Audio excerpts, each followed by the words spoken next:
Oh, hi there, everyone! How's it going? Fancy seeing you here.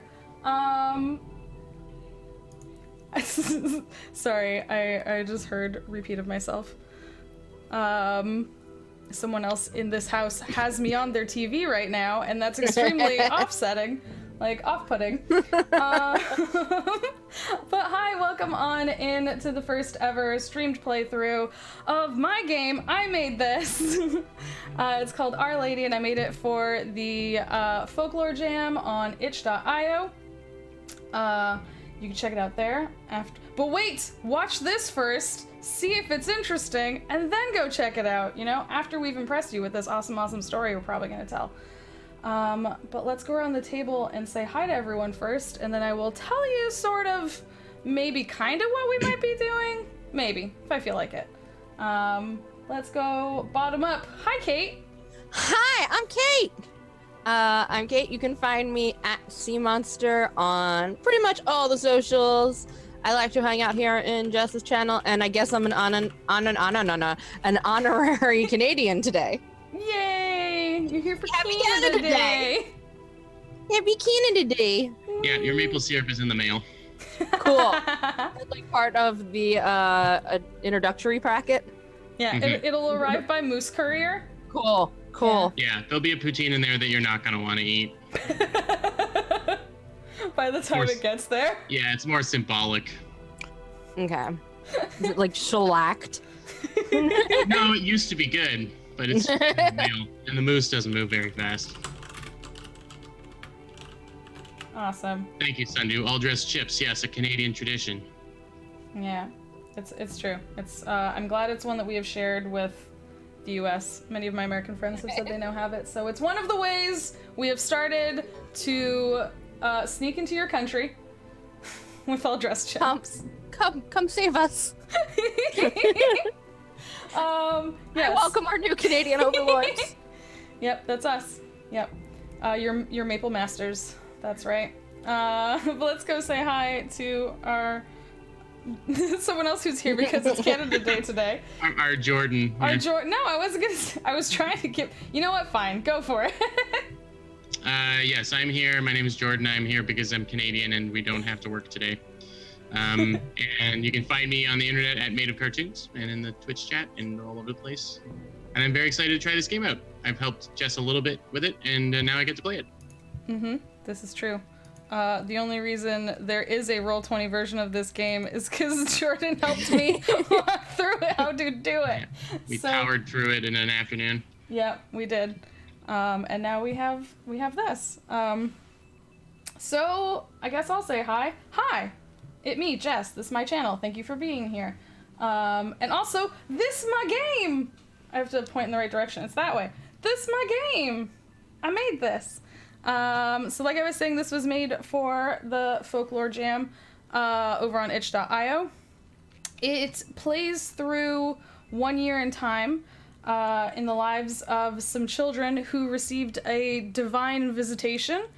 And basically how it works is that for each season there is sort of a season flavor card, and you read that and get an idea of sort of the feel and the atmosphere and what's happening, and then you each take turns drawing prompts out of the seasons. The basic game, it's good to do 2 prompts per person per season. You can always do more or less if you want to do a shorter or longer game. Over here on Roll20, you can see I have them. I'm kind of scrolling over them on the side where you can pull up. This is spring, summer, fall, and winter. And that is where we will pull from.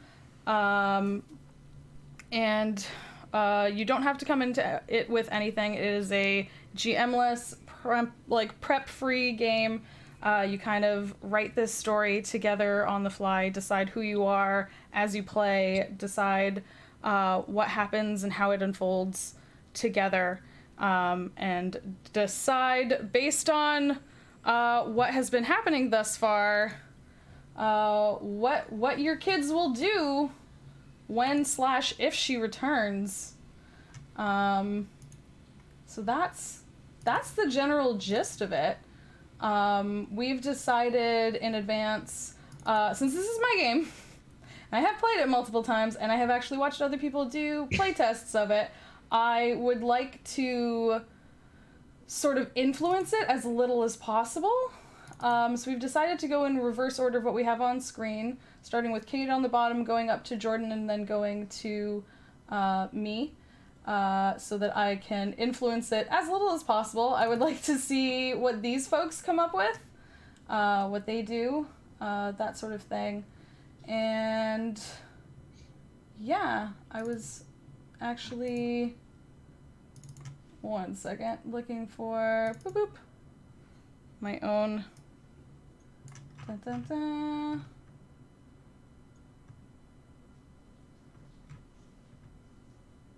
Yeah, I was looking for the other little flavor text, but I can't find it. So, I think we will start with, I'm going to put out the spring card. Let me choose it. Spring, season, and I'll read it, and then Cate, you can pull the first spring card and we will start. So, for spring is when you three are first visited. It's something just between you. Everything is new and exciting. It's breathtaking, dramatic, and intoxicating. So with that in mind, Cate, would you pull the first card? Are we gonna like do a little bit of world building at the beginning, or what's we can. Oh, that's right. See, that's why I was looking for my own document to. I mean, I'm fine also with diving right in and building as we go. But... No, you're right. It is sort of a good idea to decide what you want your world to be like before you jump into it. So sort of like, do you simply, as simple as like, is it modern day? Is it like a fantasy setting? Is it a sci-fi setting? Is it, do we think in our world robots rule everything? Do we think, you know what I mean? Do we think are we a bunch of children in a small village who like to run off and play in caves? I'm making that as reference to something I said earlier. For no particular reason, yeah. For no reason. Completely unprompted. I like the idea of it being kind of a more mundane thing, but with kind of a spooky... Yeah. Like a spooky small town kind of vibe. I like to go with that. American Gothic or something, you know? But I don't know. I don't need aliens and robots to have fun. Yeah. Mm-hmm. Something a little. I don't necessarily want to do like pure fantasy. I like kind of the idea of something in a more modern world. Mm-hmm. Yeah. Like more I like the idea that maybe Fox Mulder will come and check. So we're back in the 90s again? Yeah. So we talking like 80s or 90s here? Well, I mean more just the mood of the place. Yeah. Okay. It doesn't have to be a period piece or anything, but yeah. Yeah, just the kind of like that X-Files kind of. You are in small town USA. Yeah, and nothing interesting ever happens here, so until now. Yeah. Sorry, so I did finally pull up my own document, which, I probably should have had up. I was kind of figuring I could just say whatever since it's my game and I made it up. But it's a good idea. So one of the elements is just tell the story you think, as you think it would unfold in the modern day, in the past, in a world completely different from your own. Take a moment before you begin, so right now, and decide together what framework you would like to use. What ambience would you like to evoke? So, and the sort of story you want to tell. So you like a somewhat mysterious, like, is there magic in this world? Is there... I think there's just the magic of summer day, like we're kids and we're on bikes and... So we're actually playing a game of kids on bikes right now. Well, that's just a good atmosphere for this. We got maybe we got Nerf guns or something. I don't know. And yeah, I've been shooting lightning bolts and fireballs all weekend, so it'd be nice to just be a little kid. So we're just kids. I mean, that is part of it. You do play as children. Yeah. That is. Maybe what we stumble on is magic, but I don't think we're aware of that from the beginning. Yeah. Yeah, I like that. Whatever lady we come across, I want her to be awesome in the traditional sense of the term and terrible, like Cate Blanchett. That's right. Yeah. Like every character Cate Blanchett has ever played. like, no, not Kate Blanchett's character, just Kate Blanchett. Just her. Yeah, that's what I mean. Oh, okay. No, you mean her specifically. Yep. And some Tilda Swinton. Oh, yes. Just like where those two meet. Yes. That's what I have to go. I'll be in my bunk. This is all too much. Kate, are you already in love with Our Lady? Yes. Uh-oh. Do you want to establish, or do you want to wait until we get it a little bit, kind of an age range? Or like, relationship?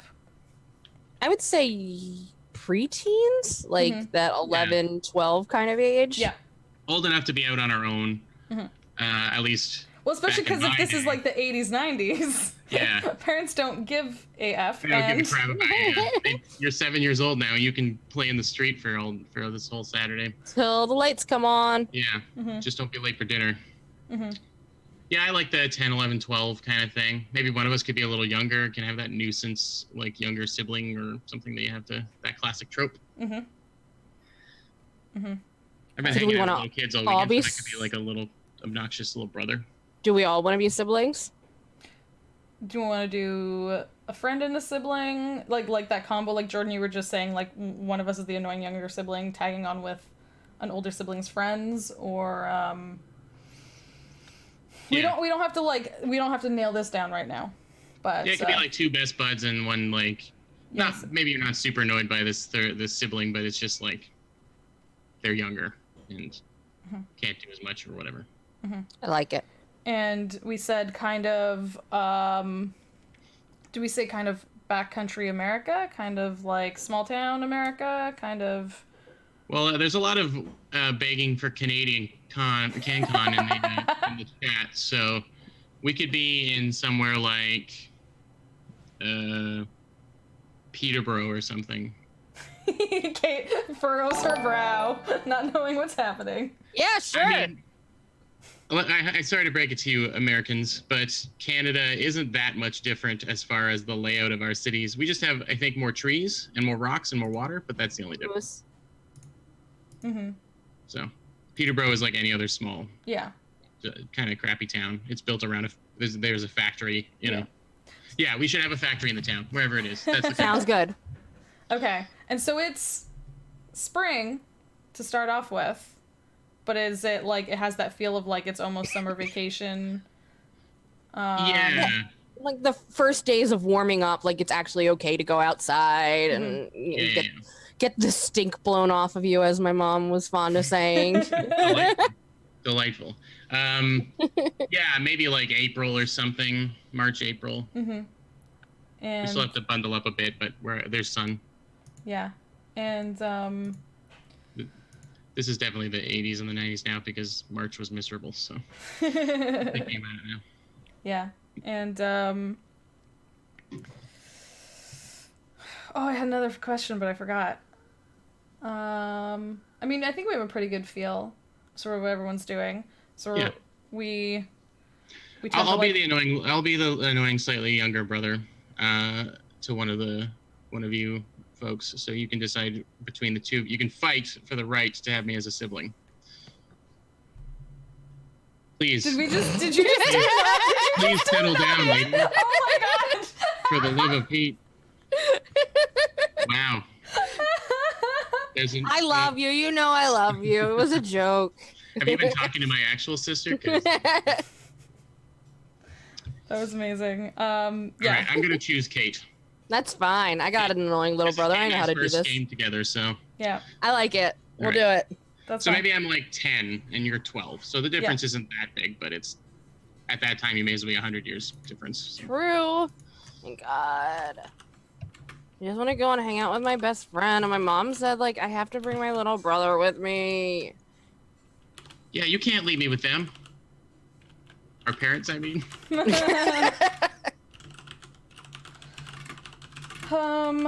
Yes. So the feel is children running around outside in the warming weather with their Nerf guns and bicycles. Oh, and slap bracelets. Yes, thank you, Sundu. That's very important to those times. I have one of those kicking around somewhere.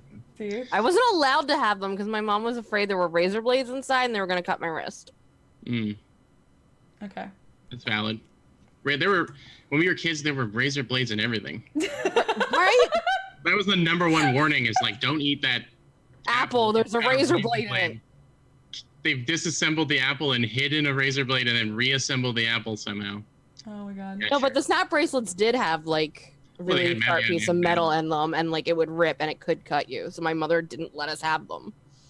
And Yep. then finally, like 3 years ago, she finally gave me one. Okay, Nancy is officially in canon your mother now, and that's you two don't get to have slap bracelets for that exact reason. And I have like 4 on my arms. Like I just got like so many slap bracelets. Y'all are jealous. Like actually, maybe I have some extra Cool. ones. It's and fine. I'll, I got a Tamagotchi, and I will take care of him, and you can't play with him. Okay, I do really like this setting though. Okay, do y'all feel ready? Yeah. Okay. Do you wanna? Oh, you know what? I just realized something. I'm just gonna hit shuffle on all the cards because I don't know if I was like fiddling with them a bit. Something I didn't say is that basically you go through all the seasons, spring, summer, fall, and winter, and something that you know when you start the game is that sometime in winter is when she said she would return. So that is sort of the end prompt of the game. It is, however, possible in a 3-person game where you're only pulling 2 cards to not have her return. So that's something you might have to deal with as well. Cate, you can go ahead. Sorry, I was fixing the screen. I moved it accidentally. Draw 1 card. Draw. Come on. I really wish that they defaulted to 1. It's so dumb that you have to type in something just to get one card. Are you listening? I feel like I got this early. Like we haven't even. Yeah, we haven't like We should jump established right her. in. All right. You can start to establish her though in this. All right. So you can we say are- why. So I think we're kind of running around on our bikes and just, we decide you and I have some secrets we want to share. So we'd planned on going out into the woods to talk, and my mom is making me babysit my little brother, so we have to drag him along. What do you mean babysit? I'm 10. I said what I mean. Well, fine. So we're going out into the woods, and there's like a little place where it's kind of like a rock outcropping that forms not necessarily a deep cave, but it's almost a grotto. Like an overhang kind of thing. Yeah. So it's kind of like, a little, and we like to go there and just hang out. It keeps you dry when it's raining, and Is there's it like the sad place that you found in Firewatch where the kids No, you take that back not like right that. now. It's like a really Not like tiny that. little pride If you rock. think I don't how have you a could like backpack. Yeah, climb it's on kind top. of like a pride rock. It's a tiny little pride And- rock where you can climb on top or hide in the nook underneath. If But you like think that's, my kid doesn't have a backpack full of D&D I'm characters, sure you do. you're full of you're in for a surprise. Mom said that's devil worship. You shouldn't be playing that. Whatever. And I think like that it's like one of the parts like the older teenagers will go out to make out there because it's a little bit of private. There's all kinds of like things scrawled on the walls, people's initials, and like for a good time call, and it's like somebody's random phone number and it's a joke and everybody knows like that's the principal's phone number or something, just silly kid stuff. And any dumb like that actually falls for that is someone you laugh at later. Exactly. So it's just kind of that place that people go to hang out. And I think as we're approaching there, something catches our attention. It's either, I don't know, is it a sound or a light? Maybe? I think it should be like a crack, like someone's stepping on a branch, That's something spooky like that. Yeah. You hear a crack of a branch? Just like someone's coming towards us. Oh, okay. And could be an animal, could be a neighborhood dog. Something is like stepped on a branch, and we just hear the crack of the sound behind us. I'm already intrigued because this means that they are in physical form. Yeah. I like that. And we see this figure approach.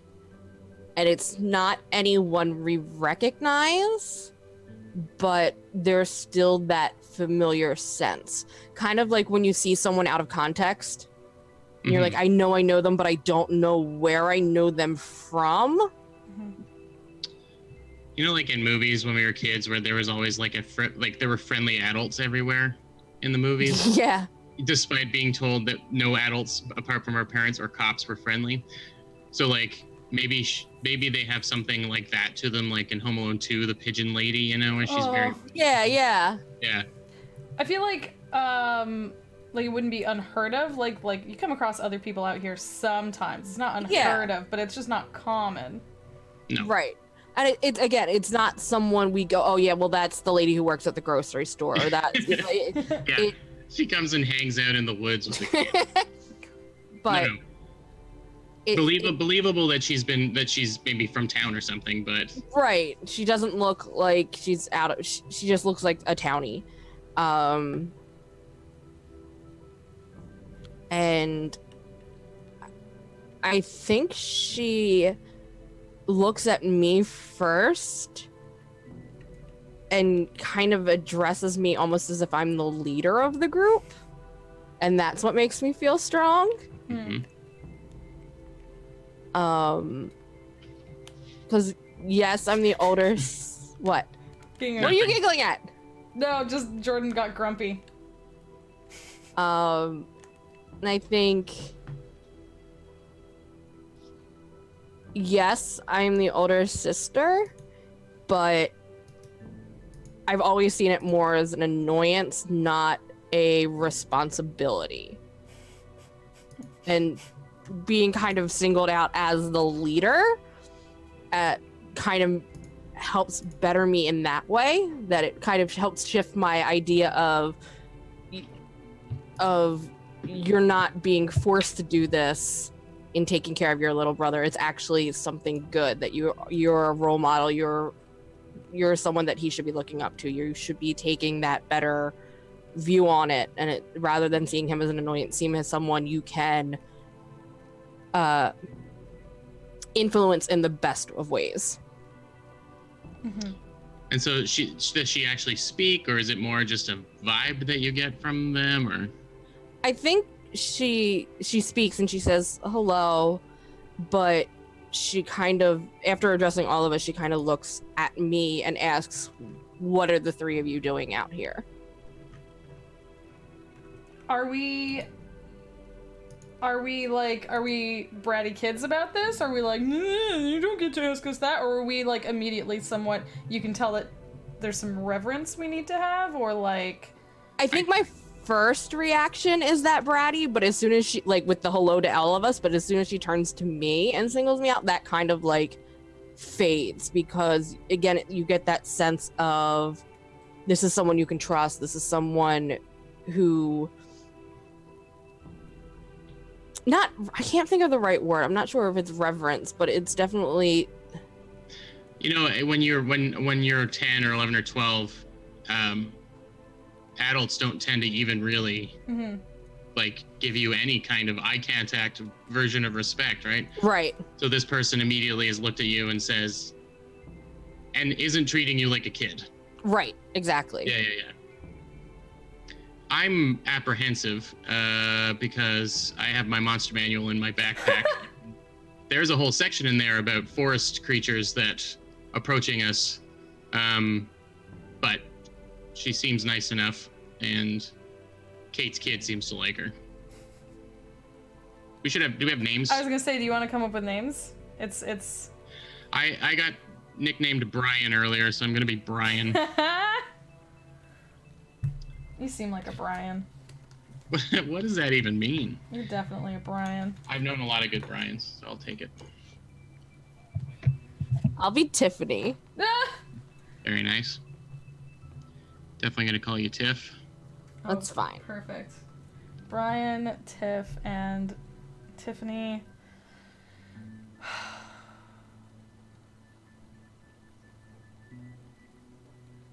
I'm gonna go with Rachel. Sure. I don't know a ton of Rachels, but it seems like a 80s, 90s name. Yeah. Do you have the Rachel haircut? No! Since Friends became a thing, it's the worst. Everyone, like, expects me to be like Rachel. Hate it. Just call me, like, Ray now. I don't like Rachel anymore. God. Ugh. So if that's it, Jordan, you can pull a card. If you have anything else. If anyone has any questions, or... Are you good to go, Kate? Yeah, I'm good. All right.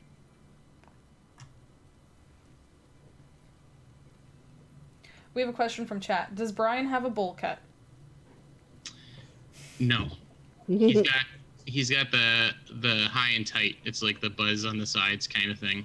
And it's because his dad doesn't believe in like long hair. So Not my kid. It's the summer. You get a shortcut. Right. He does have the big glasses I had when I was a kid, which are big aviator glasses. Because my dad had big aviator glasses, and when I needed glasses, I just like get them like dad's. So they were just 10 times bigger than my face. So you're a tiny dad, is what you're saying. Yeah, I got a little bit of barbecue dad kid vibe. Not gonna lie. Okay. Barbecue dad vibe. Yeah, barbecue dad is my general aesthetic. All right, so my spring card is: what gifts did she give you, and why had you never seen anything like it? Maybe this takes place over a bunch of Saturdays. The day that we actually get to go out. And I would say, Tiffany, you'd probably drag us out there to try and find her again. Because for whatever reason, I don't get it personally, but you felt like you've just been different since we met her. Just like a little more confident, but also like weirdly nicer to me, which I don't like. Because we really had a good shtick going on, but now it's like, why are you being so nice? This lady put a spell on my sister. Yeah, and now she's nice, and I don't like it. I used to get a lot of leverage with the folks, but now you're nice all the time, and I don't have any leverage. So I'm hesitant to go out. I follow kind of 10 feet behind on the bike. And I've been like, whenever it's been brought up, I've tried to say and change the subject. But this time she says something. We come across her at our overhang thing, overhangout, and she comes up to me and she says something like, "I noticed that you've got a lot of interest in books." And I say, "Sure, yeah. And lots of people read books." And she says, "Well, I have one that I have found very useful in my time out here." And she hands me this leather-bound book that it looks like a first edition, maybe like 100 years old, couple hundred years old. And it's got like a latch on the side to open it up. And it's it's sort of like a field guide to plants and stuff out here, but the images, which are like watercolor images, they move like a breeze. Like there's like plants and there's like a breeze in the plants, and they show the life cycle of plants and stuff in it. And I'd never seen anything like it because I had never seen anything like it. It's almost 2020. We don't have hologram books, so I am surprised by this, and it seems like this magical tome to me. And over the next week before we are going back again, now I'm really keen to go back again too, to ask her about some of the things that I've read, but also to apply some of the information that I've gained. Yeah, I've become kind of obsessed with herbology. So you said this is the plants of like this forest and stuff? Yeah, they're all real plants. There's nothing like out of this world yet? It's a big book. Maybe I haven't gotten all the way through it, but at least the very first few sections seem to be about Local plants. As best as I know, I'm 10 years old. So there may be some plants that are made up that I don't, or like fantastical plants that I just look real to me. But this seems like a real world catalog of things. So the only magical element of it is the imagery. Presentation of the book, yeah. And there's strange recipes in it. Recipes and ways of using plants that I would never have thought. Well, of course not. I know about lettuce that goes in salad and I don't like it. And I know that, carrots make your eyesight better, which isn't true. And that's about it. So there's like, don't touch the poison ivy. Yeah, and that one, maybe I'm in scouts or something. But like the recipes are things like every forest has a plant that you can eat that will make sure that you never get lost while you wander for that day. Ooh. Different things like that. Definitely. So if it's the 90s, I don't think that edition of D&D had rangers in it, but it would be like ranger spells, basically. Okay, that's really cool. And I think it's pretty cool. So what do we think this woman looks like? I like the idea of her being a little, like, veggie looking. A little veggie. Oh, like looking? the total, no, like the bohemian, like that totally boho, like 90s boho look. Well, I meant more like. So does she just look like a hippie? Is that what you're I saying, meant or more- is I she a meant more giant? like- Or is she I a meant more giant like she's radish? actually got a little bit of a mossy. Yeah, no, but like she, right? Yeah, no, I like that, but has that night, like, because we're saying Sure. she looks like a townie, too. Yeah. So like Maybe she's she so has like that heavy kind of like a knit, chunky knit kind of sweater. yeah, like Yeah. the heavy crochet Yeah. and the flowy kind of skirts and I don't know if she needs to go full like puka shell necklace or anything like that. but I think you were saying like the mossy touch to her or whatever. I think that develops over the weeks that we meet her. Yeah, maybe we just get to we get closer to her and we start realizing that some of the things that we thought were just decoration on what she's wearing, patterns or something, were a little more overgrown. Yeah. I like that she becomes more. Yeah, it's like she's pulling back. Maybe she's pulling back the veil, and by the end, we'll see what she really looks like. Yeah. Terrible, I like that. horrifying, glorious beauty, or her vegginess, or whatever. Her vegginess. All right, unless you have any other questions, I think that's pretty good. I have a book of wilderness magic. Okay. Okie doke. Hey Jess, Yo. good game. Shush. What prayers does she teach you? How does she ask you to show adoration? I think based on what everyone has said so far, I guess I'm the last one for her to connect with. So, I guess Tiffany, she kind of raised up and kind of acknowledged as sort of a leader figure, and instilled this, like, confidence in. And then Brian, she recognized his love of weird books and gave him that magical book. And then for me, I guess, because you're brother and sister, so you always arrive together. So maybe there's one day where I get there and y'all aren't there yet. Like maybe we're gonna meet there, and y'all aren't there yet. Mm-hmm. And so I get there. Someone couldn't find his shoe again. So Hey, is it me?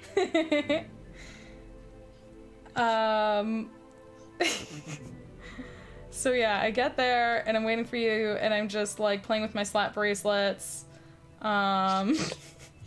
Just like playing with all my many slap bracelets. Just kind of The like hundreds of slap bracelets. my ever-growing collection of slap bracelets.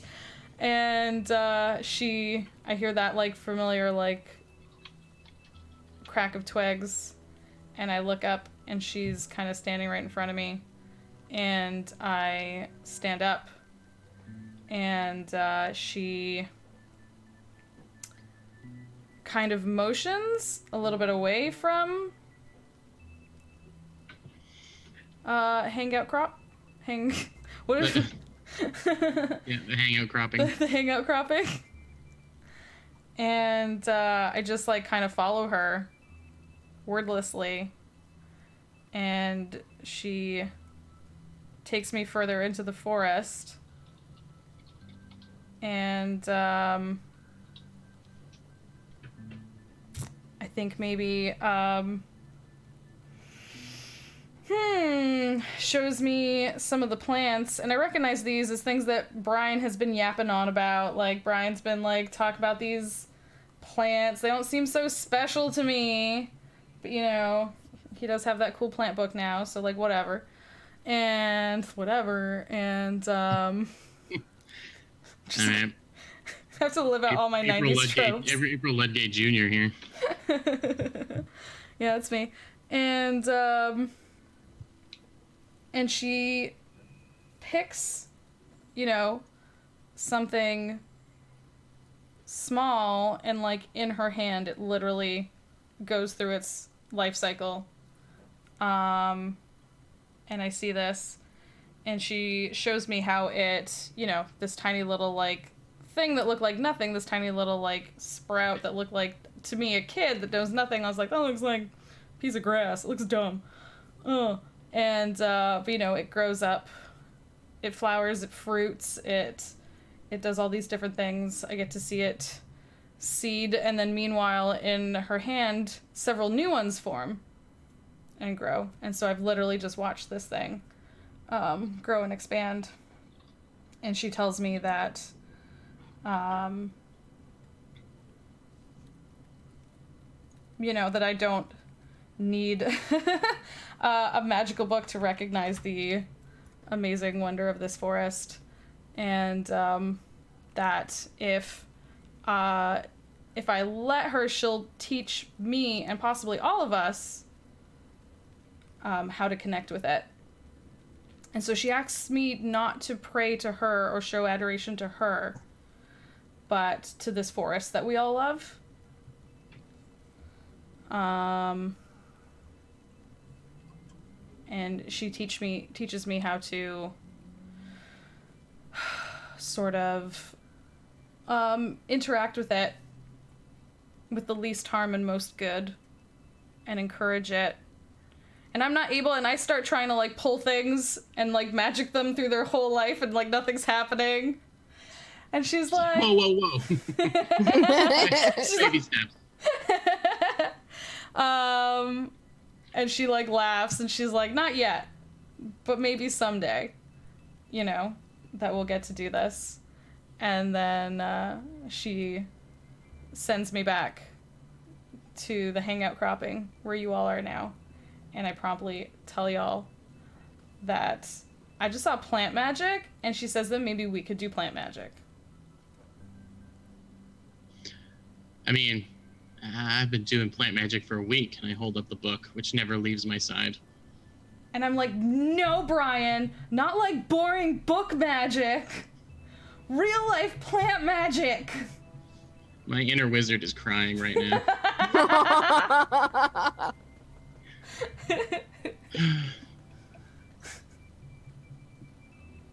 Well, fine, show us some plant magic. If you're so smart. And I buckle the book up so you can't cheat. I think she picks something and she tries really hard and she can't really do anything yet. But I think maybe by the end of the day, before we leave, she makes something grow like a tiny bit. And she's like, look, it did it! Like, isn't that amazing? And it was like indistinguishable.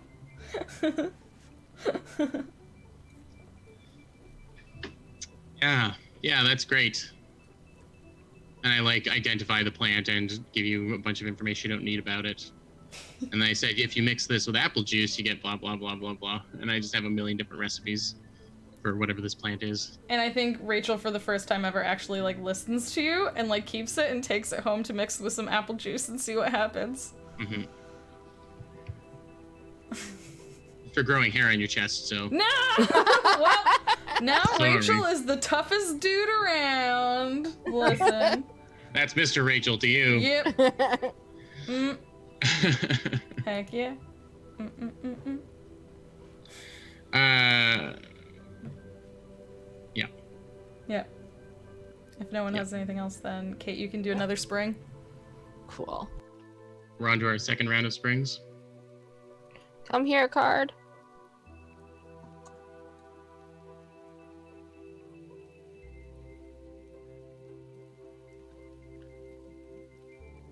Oh. From what form did she first take when she first appeared?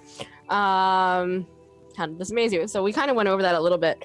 I think, yeah, it started off that she was almost this very plain looking towny person, little bit of hippie, a little bit of weird. You're like, okay, cool, you're just one of those, touchy-feely earthy people who like come visit sometimes because we have nice foliage or whatever. And then as it goes along, she definitely starts taking on this more plant-like visage where it looks like more like the moss and lichen are growing up her neck and down her arms, and each time we see her she becomes almost more and more plant-like.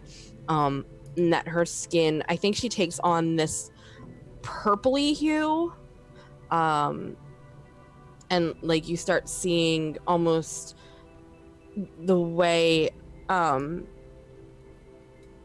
mushrooms kind of grow. You kind of get that look to her face along her cheekbones, and like her ears take on sort of the same feel, and her skin becomes more bark-like. And when she steps into the shadows of the tree, there are parts of her that are bioluminescent, and they kind of glow with this unearthliness. Does she like when we first saw her, like describing how she was like very plain, towny and stuff like that? Has she changed at all in terms of like did she look old and now she looks younger, or she just looked human, now she looks more I think she just looked like, as Jordan put it. Yeah, I think when we first saw her, made out of vegetables. Yes, made out of vegetables. I think when we first saw her, she was that like 30-something-year-old art teacher kind of look to her. Mm-hmm. If we're going with the Friends references, she kind of was like a Phoebe.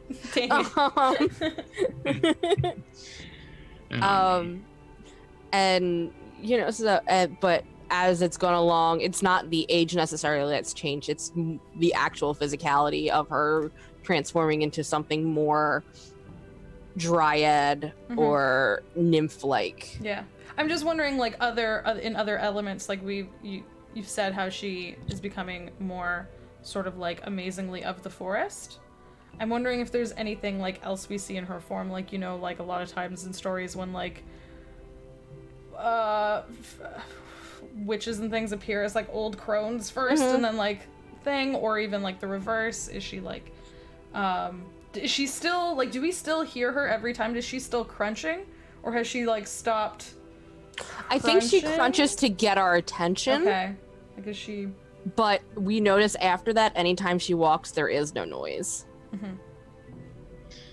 And I think probably something that we don't even realize is happening is like, it was unsettling for this adult to approach us at the beginning, but now that she is slowly transitioning into what she really is to us, we are becoming more comfortable because she's showing us a more honest version of herself.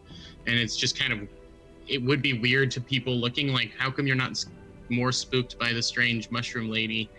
And you're like, well, this is just who she is, So I like that we're just getting more comfortable with the fact that she is whatever she is.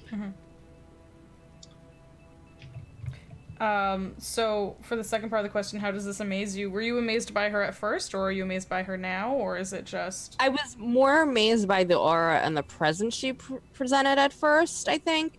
Again, the respect she showed to me almost automatically, that she didn't talk down to any of us, that we weren't treated as children.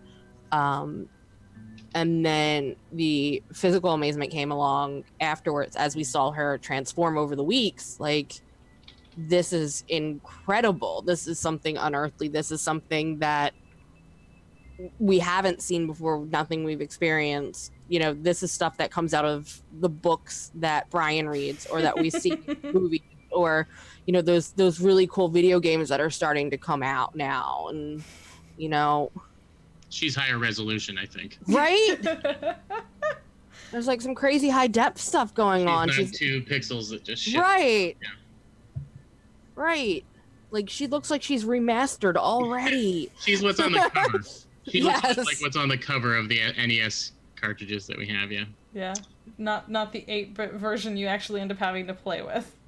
That's exactly. Right. Yeah.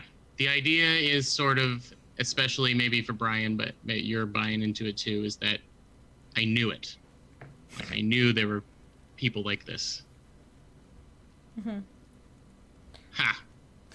And I think I was not really into that. I think I was more like the sporty outdoor kind of like, no, let's go out. I always have band-aids on my knees and things for falling and scraping them. So I didn't really... I existed more in this world than Brian did, if that makes sense, where he was always reading and going off into like Sure. quiet little thing. I was that kid who's running around outside. And... incredibly unrelatable for me. I'm a Brian in real life. I don't know. I'm just Brian is just Jordan. channeling my sister at this point. Yeah, I was that kid who was out playing soccer and all that fun, like, as you do. And now I've definitely fallen more into this and become more engrossed in what could this woman be? What is she for real? You know, while that doesn't necessarily matter, I just want to know. I want to know the truth of her nature. And I like that all she had to do is look at you, and your purpose seemed to change. Yeah, which I like. And I'm gonna follow that lead, I think. That, you know, I wasn't given something physical. I was giving something. Mm-hmm. I like that. Anything else? No, I think that's it. Jordan, you already have a card pulled? Yes.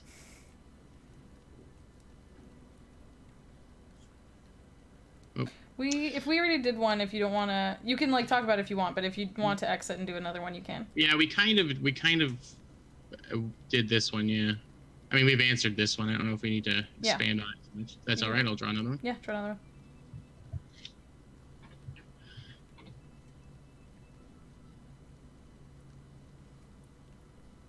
All right, this is good.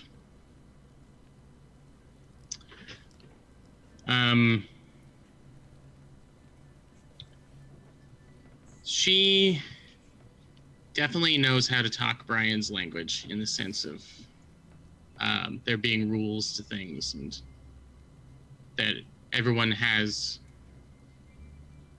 a little task or two that they need to do to kind of help her. And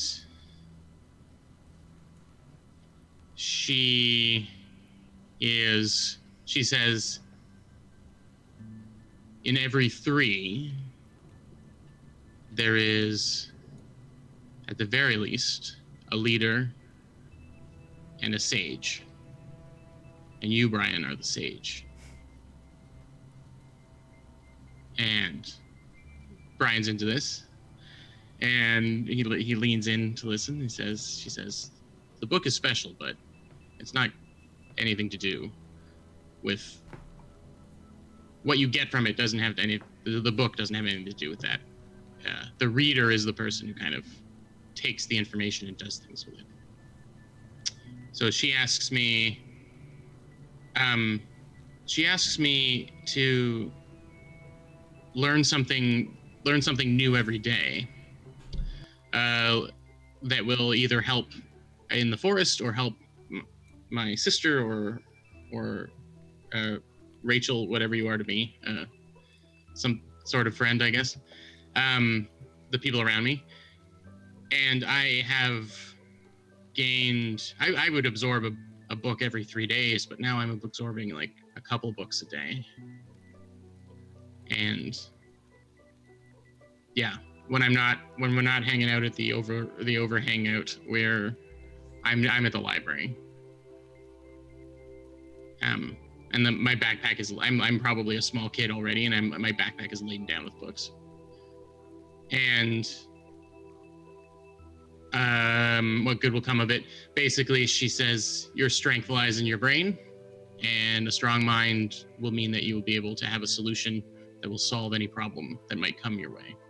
And she's implying this danger that may be coming, and that the leader is strong, but the sage will have the words of wisdom that will help solve the problem. That basically there's puzzle pieces, and we're each a piece. That's what I got.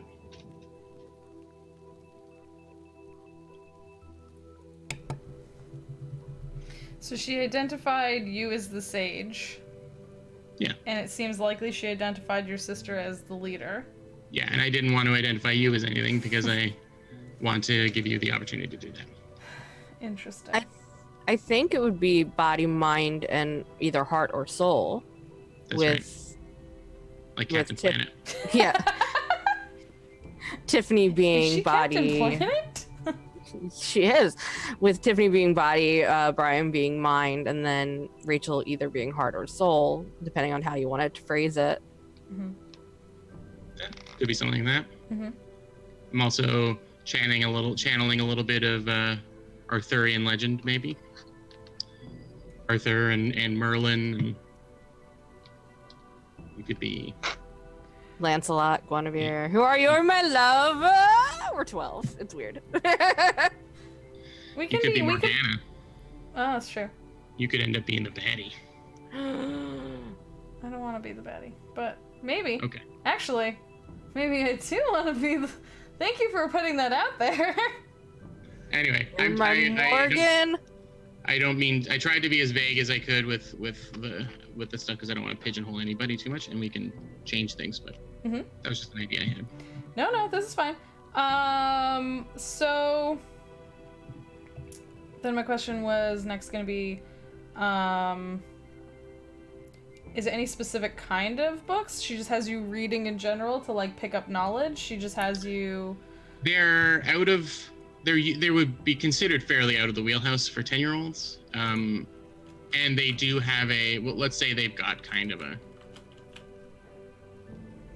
There's some reading. I have an interest now. I can starting to learn Latin, which is not something anyone would need to do. But I realize a lot of the stuff in my plant book is written in Latin, and so I'm learning that.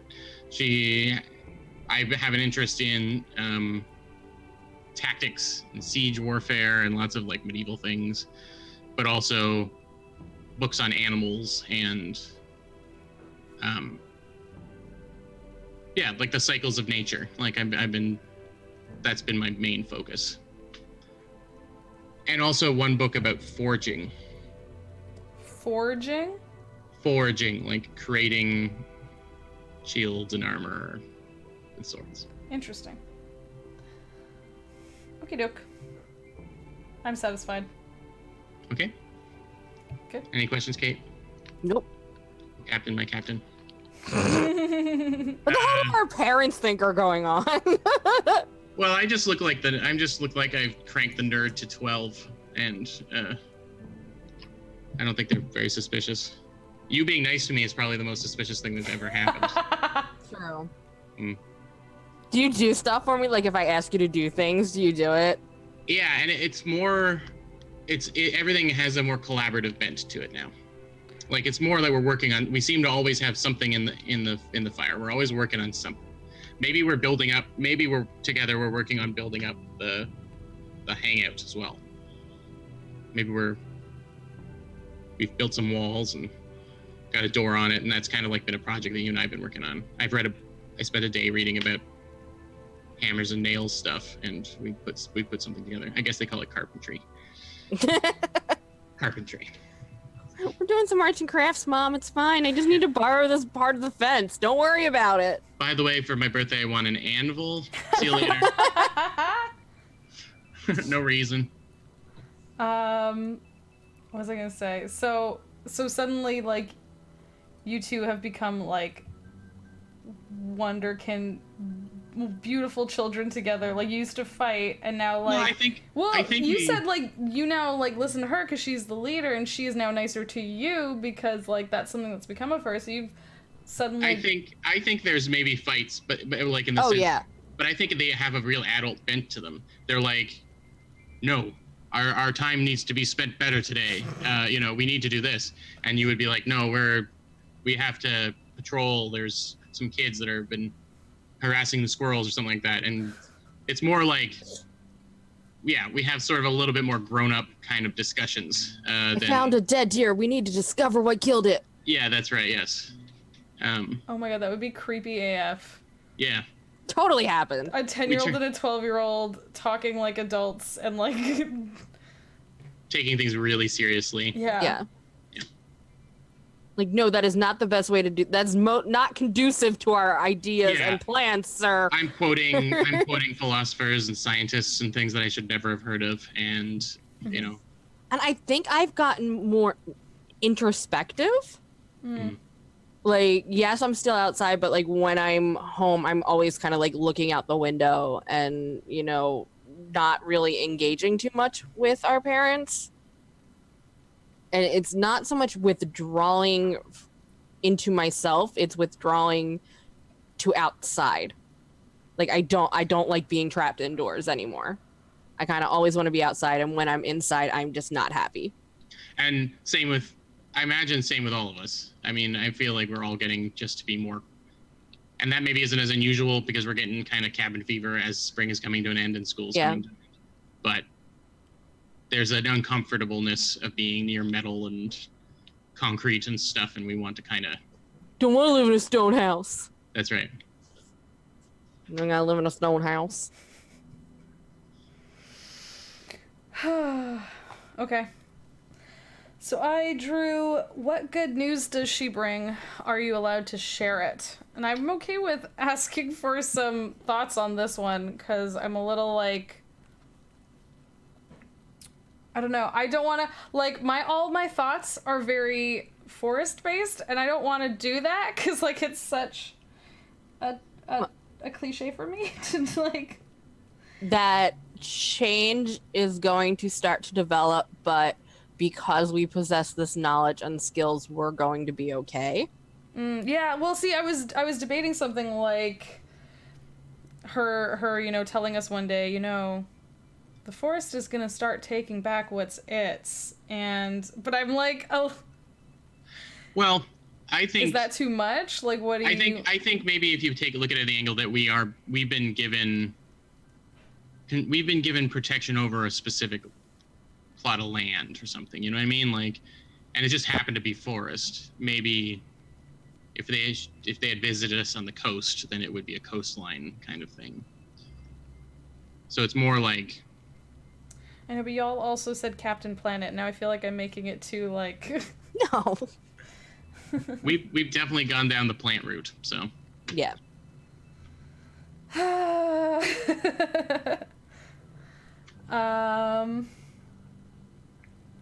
My thought was we're now the protectors of this area, and we have to stop the humans from interfering too much with it. And like a little bit of this spirit is trying to reinstate an old way of doing things. So how about the good news is that, yeah, she says something along the lines of like something somewhere in our forest is returning. Something is returning that we haven't seen in a long time. But because of the gifts I've given you, you are prepared for what is to come. Yeah. Like there's something not new, something old that is returning that hasn't been here in a long time. And like you said, she has been grooming us and preparing us and giving us gifts to ready us for whatever is going to happen. And she's like definitely... that. It's ominous. It's ominous enough that we don't know if it's a good or bad thing kind of thing. Yeah. Exactly. Yeah. If she had said this first, we would have been all like, what the fuck, lady? Like... Yeah, where's your tinfoil hat? Yeah, and well, like, also, like, what kind of monsters are you calling up? What are you talking about? Some, like, old thing is returning. Like, what do you mean? Like, So she tells us this, and I don't think we're allowed to share it yet. I think we can share a warning where it's something has to. People have to start respecting the land more. Yeah. That's good. That's children being all like. I imagine that's probably one of the tenets she's put across to us from the very beginning is like. That this is somewhat private between us? Well, no, that we are in charge of making sure that people don't screw around with the woods. Okay. Like we become guardians of some kind, and so part of our job is just to part of the job that we have taken upon ourselves is to just kind of patrol to make sure other kids aren't like screwing things up. Mm-hmm. Yeah, like there's no kid with a BB gun trying to just shoot Murder squirrels animals. for fun. Yeah. You know, like there's no like little kid trying to start small forest fires or like, exactly. Or Yeah. hammering like wood into trees to build tree houses and that kind of stuff. So then I changed my mind. Does she want us to share this? Is this the first time that she's been like, well, you've been protecting and like keeping it to yourselves, and now I'd like you to start letting people know. And like I said, I think the warning is like what we share or could be shared, not necessarily like don't. We kind of get this. I think we're kind of old enough that if we say like, "Hey, we're protectors of the forest," people are going to take that to mean, okay, these kids are now eco bent, little weirdos. Okay, sure, but it's not going to be taken in a magical sense. It's not going to be taken in that sense that we really are. That we know we have been gifted something beyond this world in order to help protect and defend this area. But you can't say that to a kids. They're not going to believe you and they're not going to listen to you. So I think her message gets crafted in a way where it's on the game. We have to take better care of this piece of land and do what we can to do that. But Yeah. trying to keep the actual root of it out. Yeah. Yeah, I like the idea that she has trusted in us all this stuff and has kind of given us this very adult sense of purpose, but and has said, yeah, you need to go out and, if not recruit, like make sure that the word of the woods is maintained. And no one's gonna give a shit about. I imagine Brian's been saying nonsense like this for a couple of years since he got his hands on the player's handbook, but like, now we really believe it because we know it's real. It's like, shut up. We're just going to talk about global warming instead, guys. We're not going to mention deforestation. It's like deforestation and stuff. Like, we don't need to overpopulate. Like, we don't need to start talking about fairies. So we're not running around preaching anything, but if we hear anything contrary to the values she's giving us, then hi Nancy.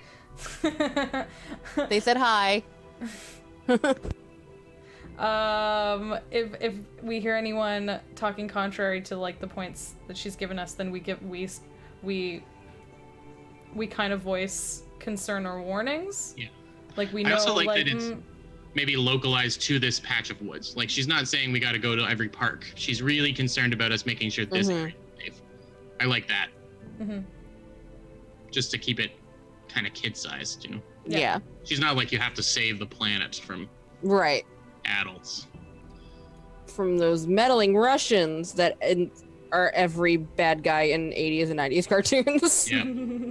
Oh no. Sputnik, Sputnik. So is that good for that one? Yeah. Yeah, I think so. Okay. So then So much world has been built. We've all done 2. 2. Yep. So I'm going to pull out the summer flavor card. I have to look in really tiny. That's this one. Close that. Cate, you want to read it since I read the last one? Summer season. In the summer, the visitation is revealed. Some people may have even seen miracles of the lady for themselves. This is a time of wonder and revelation, gifts and worship. Cool. Jordan, do you want to draw first? Sure. Switch spots. This is perfect timing for this season. She just told us to go spread the good word. Yeah. Yep. All right. The gifts she gave you persist. How? And what do you think it means?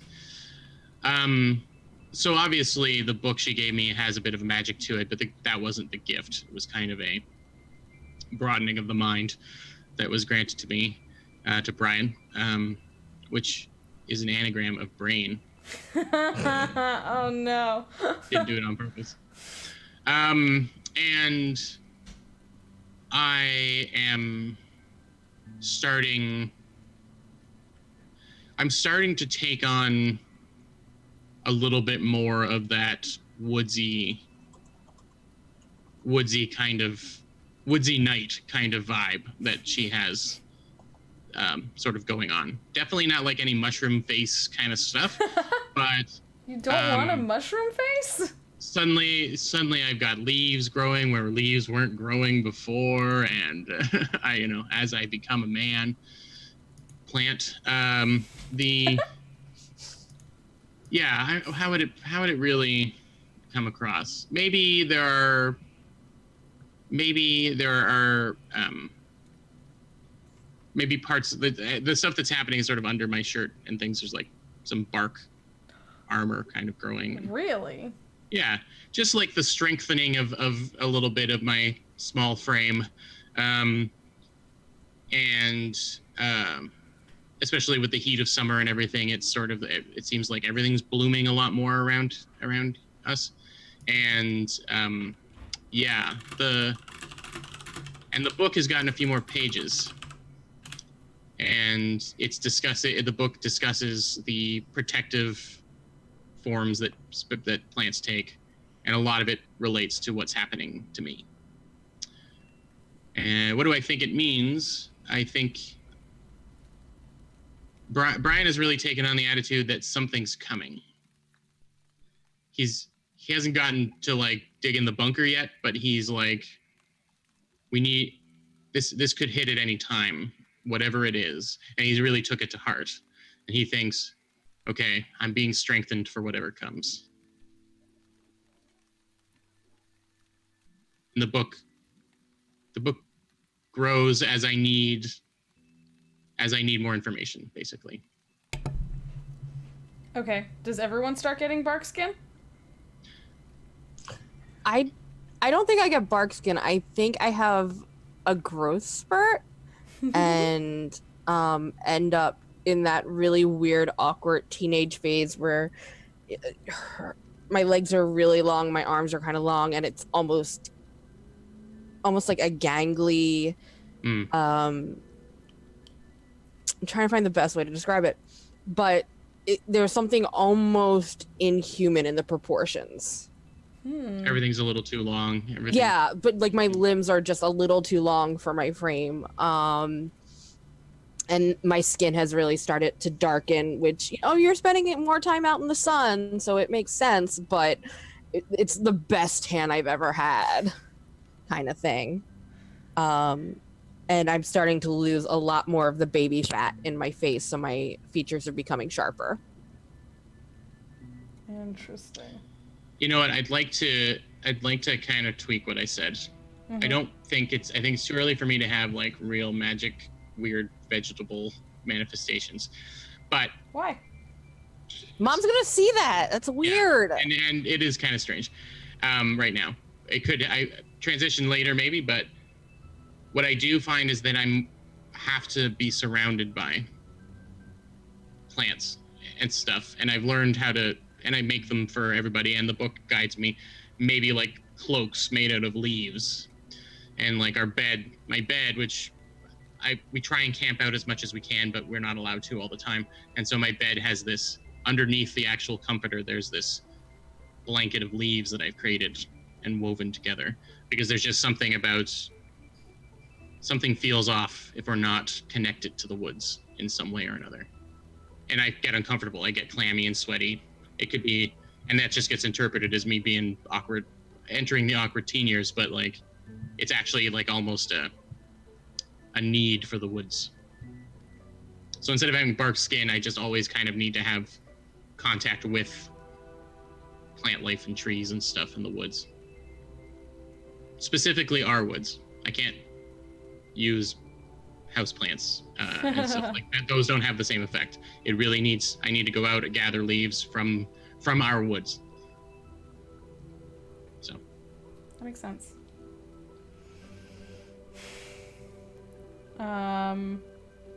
What about Rachel? Well, since Brian is the brain and Tiff is the brawn, I guess.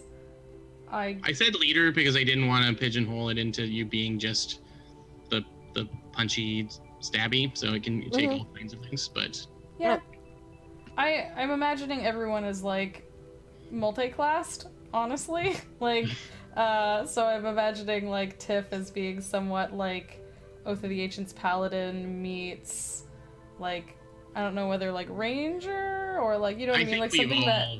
I think we all have at least one level in warlock. Yeah, that's right. That's true. She's definitely giving us. It even says in there she gives us gifts. So yeah. I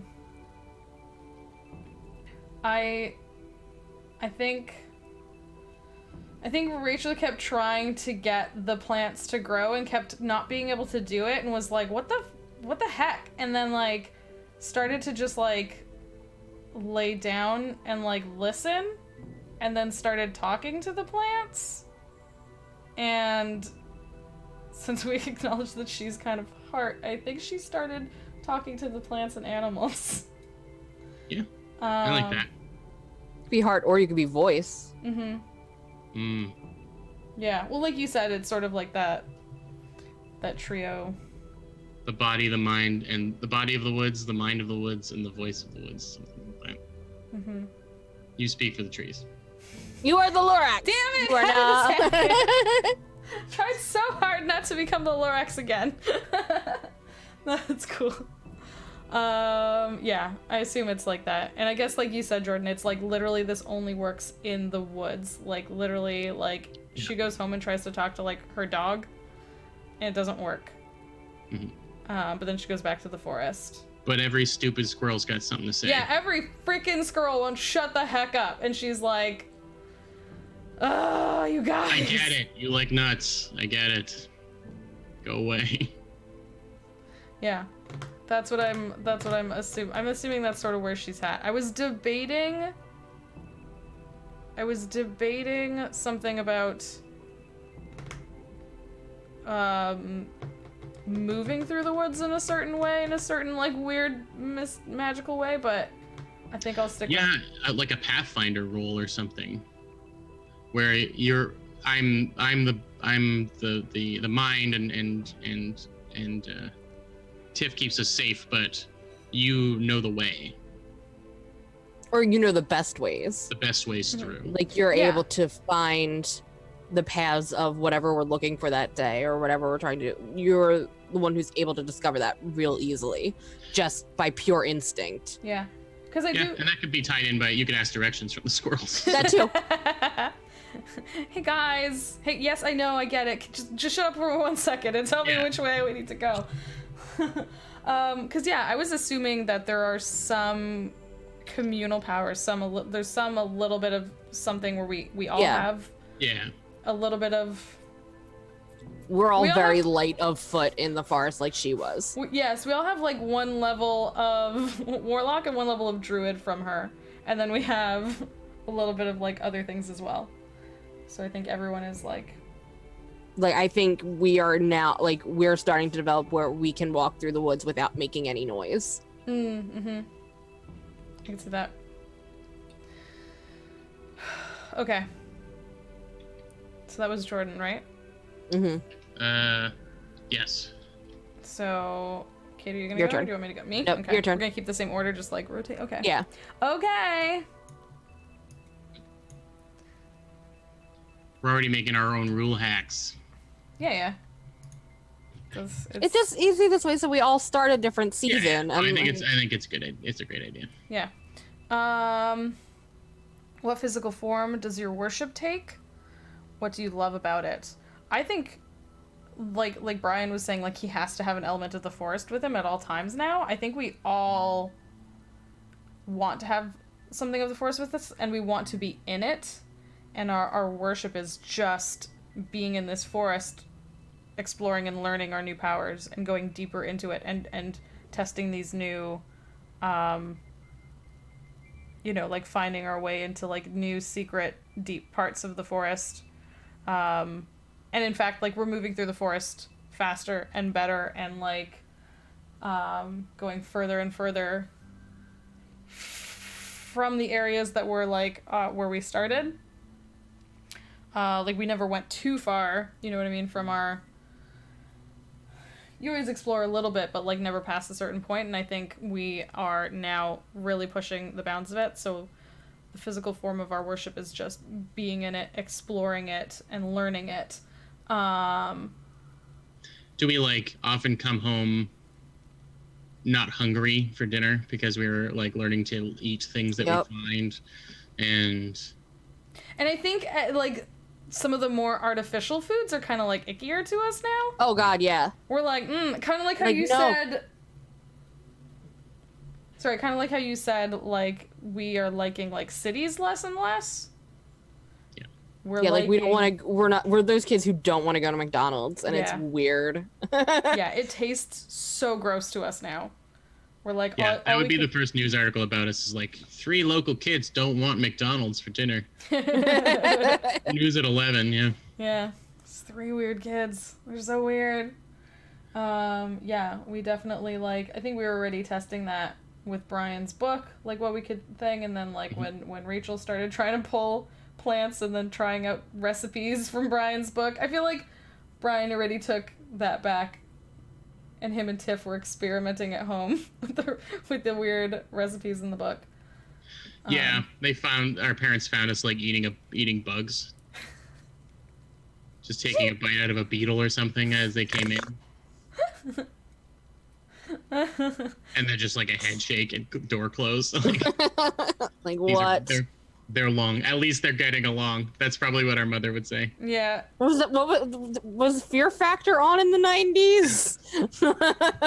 Yeah, something like that was, yeah. Definitely something like that. We have like little ways of thanking the bugs or whatever for. Thank you for this protein. Yeah. Yep. So yeah, I think what we love about it is we love doing it, being out there. We're starting to dislike other things more, like the things not of the forest.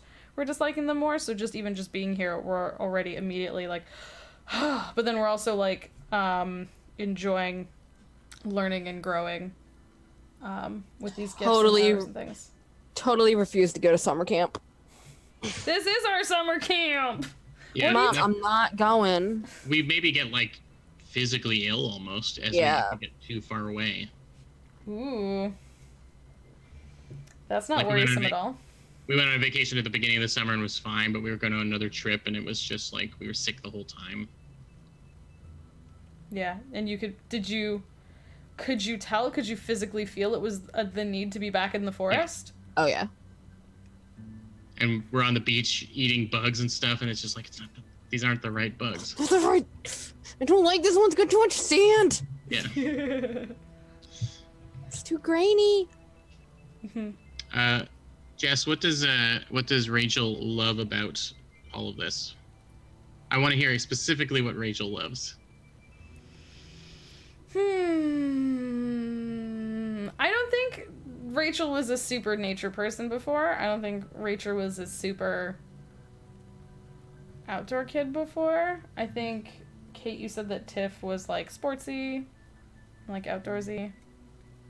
I don't think that Rachel was, and I think maybe this feeling of belonging somewhere is really new to her, and I think out of nowhere now, Rachel can go, find a patch of clover and lay in it for hours and just listen to it. What does clover have to say? Yum yum nitrogen, not yum yum. I don't know. Okay. It's interesting that it knows about nitrogen. Because clover is a nitrogen fixating plant. So, we really enjoy these enzymes that hang out in our roots and fix nitrogen from ammonia in the air into, this is what they say. Wow, clovers are nerds. They think themselves more useful than, like, the basic grasses. They definitely... They have a haughty attitude. But not too much, though, because they don't expect... Like, they're happy the way they are. They don't expect to, like, grow too big and tall. They don't need to be too showy. They're happy the way they are. They're, like, very confident. Is this like a look inside of Jess's life where when you have any free moments, you're like, what does this You plant... did this! Why did you ask me this question? Yeah, I know. But you had a good answer ready. And I just have to assume it's like, well, marigolds probably are a little sassy, and... It depends on if you're talking about African or European marigolds. See, the African marigolds are They migrate? They're non-migratory, actually.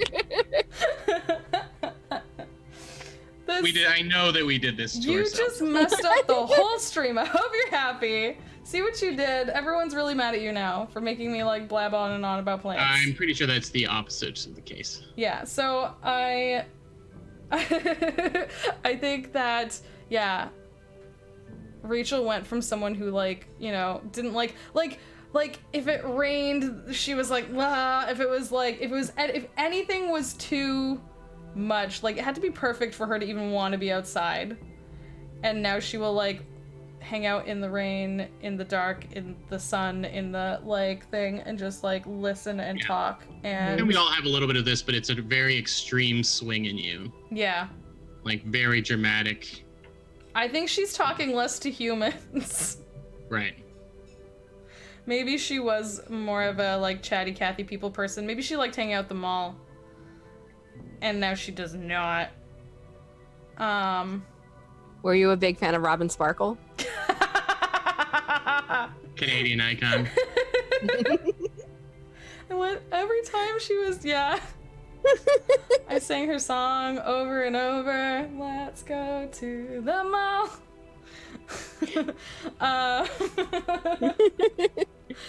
I know my Canada. Your fake Canada. Yeah, I was gonna say, you know. I know.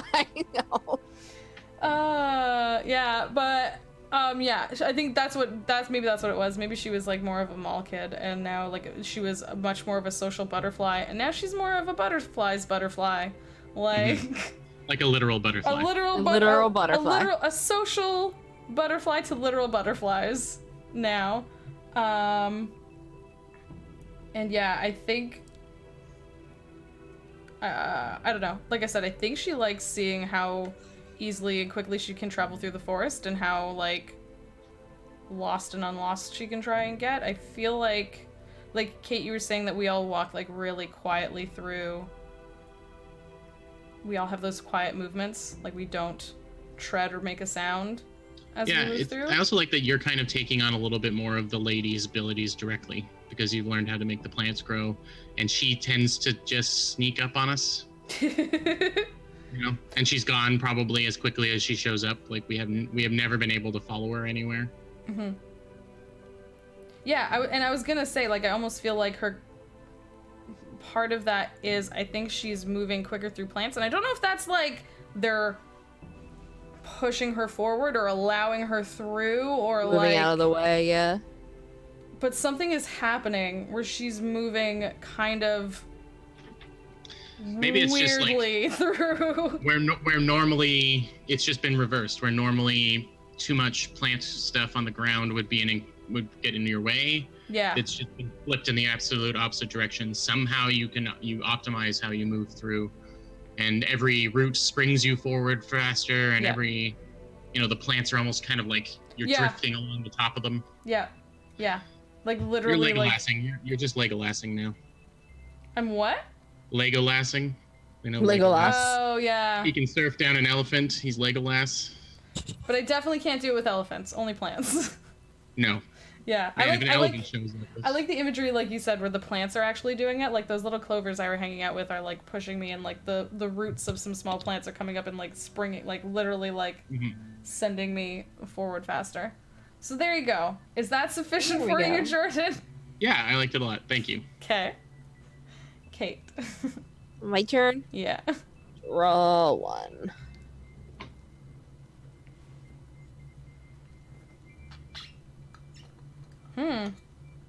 She performs a miracle that a few others see. What was it? Does this hinder you? How does this hinder your cause? Oh, I forgot that this is one of the cards. So I think we probably have some junior wardens. Like, oh, have we brought some kids into our fold? I think they're the only ones that would buy what we had to say. That makes sense. And maybe they're more my friends, the ones that I've like gamed with and things. And so yeah. They're kind of already primed. They've got their Dragonlance books, and they're like, "Yeah, I'm into this." No, that's definitely true of like for Rachel. In that Rachel's friends are all like hanging out in the mall. They would not come out into the forest. Yeah, no, like, mine where the are. hell is Rachel? Mine are at soccer camp. Yeah, so it's definitely more of Brian's friends. And it's a diverse group. For the record. Is it kids you picked up at the comic book store? I'm gonna say the library. Okay. Hey, yeah, the library has like a games day, and that's where we met. And I brought this weird game to them, and they probably. Sorry, I don't mean to hijack your turn there, Cate. No, you're fine. Go ahead. I like the idea that they probably, up until whatever happens, whatever Cate describes as the miracle, they think that we're just playing a game that has a lot of rules. Mm-hmm. Which they're fine with, and they enjoy. Yeah, and they think it's great. Yeah. They think it's great. Yeah. They just think we're LARPing. Yep. Yeah, that's what I was going to say. They don't know the word for it yet, but they think we're LARPing. We accidentally made up LARPing. Oops, sorry, everyone. So I think it gets to the point where we're taking this very, very seriously. And, we're in character all the time, according to these other kids. And we're out there one day in the woods. And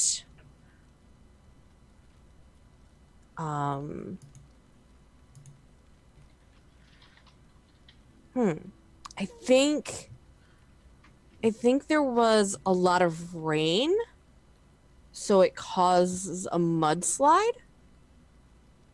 Ooh. And the three of us are able to stop it right as it's about to come and hit the overhang out in this area that we have created as our center of worship for her. And so she enacts through us this ability to stop this minor disaster from occurring, potentially even maybe saving one of the kids who looked like he was going to get trapped in it. And I think that definitely freaks them out. Yeah, because it went from them thinking it was straight up a game to them witnessing fucking magic. And especially like you said, literally to the extent that one of them was about to get stuck in it. Yeah,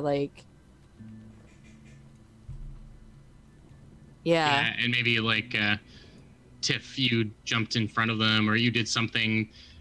The mud was coming down, mud and rocks, and you just stopped it. Yeah. Pushed it to the side or something like that. I don't know if we stopped the mud. I think we changed the landscape. We literally helped move the land to shift it to go in a different direction. Okay. Yeah, I like that. Kind of like we made a groove for. Yeah, we were able. Yeah. Okay. Yeah, I almost. And then. I was almost imagining based on what you said, Cate, that I don't know how Brian and Tiff, somehow we're catching it and moving it almost like telepathic Play-Doh? Almost? Like clay? Or is that sort of what you mean? I was thinking kind of so if it was coming down where you were trying to create a barrier with the different plants and like pulling roots and branches to help direct it, and same with Brian, kind of using some sort of the plant, but I was actually able to help physically change the topography of the land and like either bring up the soil or bring up rocks and help divert it into a different path. So we're different kinds of earthbender. Yeah, so that it didn't wipe out the outcropping. Maybe yours is a much more physical sculpt, and you actually kind of like can drag on the roots and shape them, whereas I have like a ritual that has to be done, to do it. And I maybe the book allows us to do bigger things, but in the time of need, you two both have the more kind of immediate. Yeah. Yeah, like you can do like bigger things, but that's more ritual casting. Like it takes. That's right. Yeah. Or you can buff us. Yeah, but it would be like, I made this brew for you. You have don't go swimming for half an hour after consuming it. Your focus might have been on the actual kid and like trying to help maybe they got a little hurt. And I go over with a salve or something, and it's just getting like too real for this kid. Yeah, I like that. Like, don't worry, the forest meant no harm. Like, I have a way. There's something in the book that can help you out, and I like have this weird brown potion that just looks like mud juice, and the kid's like, drink my mud juice. But then the kid remembers the song, "Don't you put it in your mouth," and he doesn't want to do it. We're back to that Canadian content. I had to bring it back to that good old Canadian content for everyone. Because I was imagining Rachel almost like sort of touching or sliding along it or stepping along it, and like plants kind of growing to like you said, sort of retain it. Or after Rachel skidded down it to like, and then kind of like moved kids out of the way as you were going down. You just kind of like shuffled them off in different directions to make sure you build a plant barrier between them. Yeah. Don't cross the line. Yep. So is the hindrance of this that it scared all those children? Or Yeah. Do they like not come back, or do some of them come back? I think the number definitely dwindled. Well, so a kid got hurt, which is like, we've managed to not get hurt, And as soon as a kid comes home hurt, and the kid's like, they threw rocks and trees at me, something like that. Oh yeah, does it bring like more attention to us and the forest? I would have to imagine that would be the first thing that would happen to us, is that some non-magical being gets injured, some normie gets injured, and all the parents go on high alert. Stop hanging out with those weirdos. He tried to give me a potion with a razor blade in it. Yeah. I think it was definitely that, like, these kids some of the kids try to tell exactly what happened, and the parents are like, don't hang out with these weirdos anymore. Yeah. And maybe I've lost a bunch of friends, or at least they can't come out to play. But there are definitely some kids that are like more into it. Oh now. Yeah, there's like a couple of them, I think. Yeah. Hang around, but we lost the majority of them. Yeah. And maybe like even one or two of the ones who are sticking around are doing it against their parents' wishes. Like they know they're not supposed to be out here, but they're sneaking to come out and hang out anyway. Yeah, maybe we have to do a lot more sneaking. Where before we were just kids playing in the woods, but now it's because would you think word would get back to our parents? Probably. Probably like just from the parent of the kid who got hurt, and like Timmy was out there with your kids and he got hurt. What the hell happened? Like you need to rein them in. The kids shouldn't be horsing around like this. Yeah. He said that your kid threw a tree at him. That sounds like more than horseplay to us. Right. You shouldn't be throwing trees. Can you tell him to throw like 80% less trees at my kid? Jordan? My turn? If we're done with that one, then it's your turn. Yep. All right. We're still in summer, right? Mm-hmm. Yes. One more each.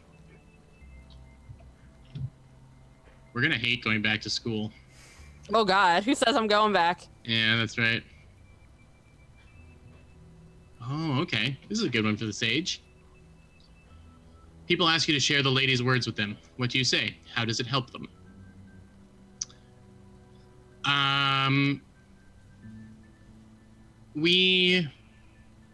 Brian, I don't want to get too cliche, but Brian definitely probably had a bit of a bullying problem. Oh. And his friends did too, because they all kind of did the same stuff that would get you bullied back then. For the record, Jordan never got bullied, but I had friends who did.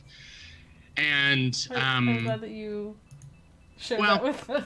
I don't know. It was always strange to me that I never got bullied, which is a weird attitude to take. But it's just like, I'm trying here. I'm like being as nerdy as I possibly can. How come no one wants to beat me up? But I think it's because I was like, a foot taller than everybody for a long time. So, so they come to me for advice. They're like, is there anything in your book that, can make me stronger or can make me less afraid? And I'm like, yeah.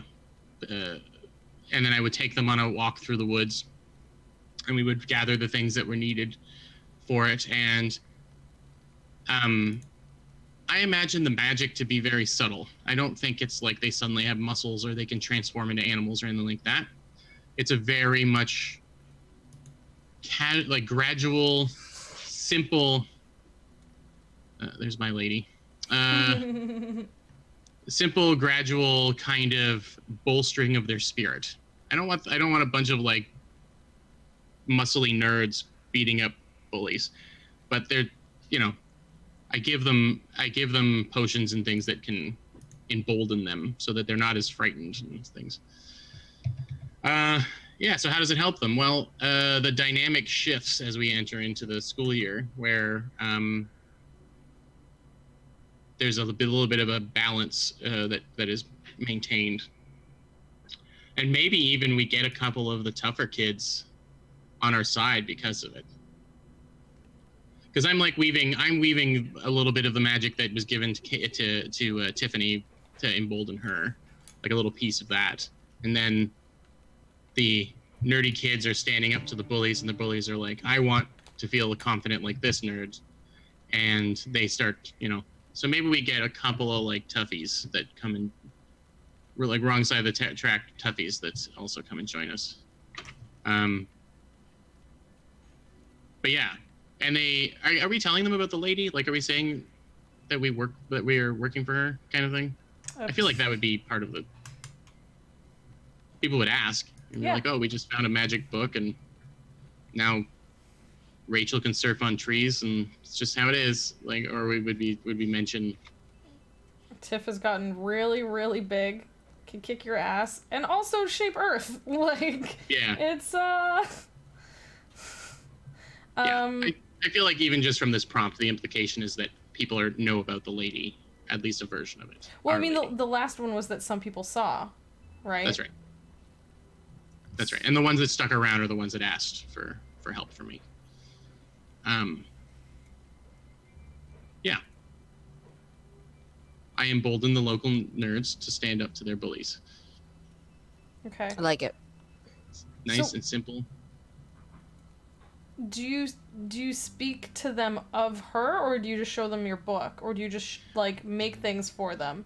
I 100% would pass the credit on to her. Brian definitely sees this as he sees it all as gifts. Brian definitely didn't think he would be able to. He didn't have it in him the whole time in his mind. Like, he's received a blessing or something from the woods here that have given him, that has emboldened him and that kind of stuff. So, I would say I would probably be making up my own shit about it because I don't really know, but I would say this book is her words written down. These are the methods she uses and now she has granted them to me, like that kind of thing. Mm-hmm. Very much oh boy, this lady's real great, and I'm just kind of passing on. Could be like a Santa and Santa's helper.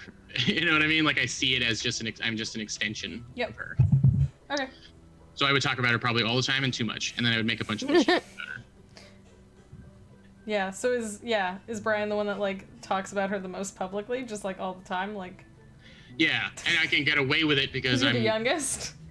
Before this all happened, I have notebooks and notebooks filled with nonsense that I've come up with. You know what I mean? Like, oh, and the dwarves, they live in this mountain and they do all these things. Like, just like notes and notes and notes about, because I've read Lord of the Rings back to front. And so my parents see me have this book filled with weird notes. They're like, he's just got a nicer book. And then they just go, Okay. At least they're not fighting anymore. True. Yep. Okay. Anything else? Unless you have questions, no. No? Okay. Ha! People start to present you with gifts. What are they? What do you do with them? It's the head of the bullies. One of them comes with a severed bully head. You're like, oh, this has gone wrong. Yeah. Here's some Miracle Grow. Are we the bullies now? Yeah, that's the actual problem here. The bullies didn't go away. You just became them. Brian is the worst bully of them all. I feel so sorry for all these older kids being bullied by this tiny little 10-year-old. So people start to present you with gifts. What are they? What do you do with them? I mean, I assume these are coming from the other kids. I assume these are coming from the kids who still are cool to hang around us, who want to who like weren't scared but more in awe of what we did, and they also want to like help and support, and they also want to like get to be part of this. So I'm wondering if they start giving us their stuff, like, hey, if I give you my coolest action figure, will you teach me how to do the magic thing? Like, Aww. do you know what I mean? Is it like that, Yeah. where they're like, it's kid bartering? Are they bringing us their Pokemon cards? Are we getting, like, pudding cups? Yeah, but we don't eat artificial food, so we're like, no. Do they keep bringing us stuff until they figure out what it is we like? Like, do they keep, Sure, I mean, what would kids have access to, right? They're like, but this is my holographic Charizard card. It's the, like... Are they being really weird about it and, like, leaving it for us? I think it's a little bit of both. I think Yeah. at first it starts off as them giving us stuff like in thanks. Like, you know, you saved so-and-so from that landslide. That was so cool, you know, or like, Yeah. hey, thanks for letting me hang out with you. Here, I want to give you this. Yeah. And like, it starts with little stuff, and then they kind of start asking for favors, like for potions. And, you know, I want to give my mom some flowers. Can you help me make some really, really pretty ones? Mm-hmm. And things like that. Yeah, or I have a track meet or something, and I needed something that will make me move faster. Or something. Yeah, so like they're asking for stuff, so they would give us stuff in exchange. And then I think it slowly starts to get beyond that towards the end of the summer. Like, I think it would be more towards the end of the summer where like stuff is literally just being left at the over hangout, just like in kind of like there might be unlit candles because there's no forest fires. We do not allow lit candles in the over hangout. Yeah, but maybe the kids build a small, just like unmarked, but like a little altar. Yeah, A little stone platform that they leave things for us on. Yeah, well, especially because like as kids start to get more benefit from our gifts and from being with us and from spending time and seeing our magic and stuff like that, the more the rumor would spread. You know what I mean? Through kids in the community, of what we have and can do. And so like, yeah, I think that's when it starts to get a little bit more like people just like laying stuff down. There's like a group that's a little nervous about what we might do. Yeah. Are we kind of put us in this direction? But have we kind of given up childish things? Like when someone comes to us now with an action figure, do we care about it that much? I think they still leave it and we acknowledge it as like them giving a gift that it's a sacrifice on their from their perspective to lose like their cool action figure, but to us it's not stuff that we want. We have no desire for it, if that makes sense. Yeah, I like that. But also, like I know go we ahead. start getting a lot more like fresh fruit and stuff from them as times like they're leaving stuff like that. They learn what we like, and they start foraging things for us. That's what I was gonna say. I was gonna say that as part of this, some of the kids that actually pay attention, some of the kids that actually feel benefited or like want to be part of what we are, they start to learn just as a byproduct of spending time with us, of wanting to like present good gifts as part of, you know, just wanting to be like in this forest with the forest magic and like with us and everything like that. I think they start to learn just like the basic foraging and the things to pick and the ways to be in the forest that are good and acceptable and that we always chose. But I also imagine that we are like, sometimes we don't like stay with them all the time. Sometimes we go out just us, like deep into the forest. We don't take them with us, and we come back to like their new gifts and things, and then maybe we talk to them about it. Is there like a group of kids that are kind of imitators? You know, like one of the Batman movies has all the people dressing like Batman and going out and trying to do Batman stuff. We have Our Lady Vigilantes. Yeah, well, it's something like that where they've taken on. They don't actually have any abilities or anything like that, but they've kind of modeled their behavior after ours, kind of. Yeah, I think we have a group of some of the younger kids who are like, you know, now all of a sudden very into recycling and not, you know, no forest fires and taking care of nature and don't do, you know, we need to cut down on how much cardboard we use, Mom. We shouldn't, you know, I don't want to use a plastic thing. Don't give me a plastic bag, like that kind of stuff. Like, Mom, you should use reusable things. Like kids who are trying to instill those kind of lessons even in adults, because they know that the lady's not going to like that. The lady doesn't like, you know, every time you go to the grocery store and get a plastic bag, that's not cool. Yeah, like one of the kids is in the car with one of their parents, and the parent like chucks their, you know, empty coffee cup out the window. Yeah. And the kid screams. Like the kid is just like, no, you can't do that. Like you can't. What are you doing? Like. And I think. And the epidemic of kids who don't want McDonald's is like skyrocketing in this little town. we close a McDonald's on accident. I think Tiff has gotten a little scary. I like that a lot.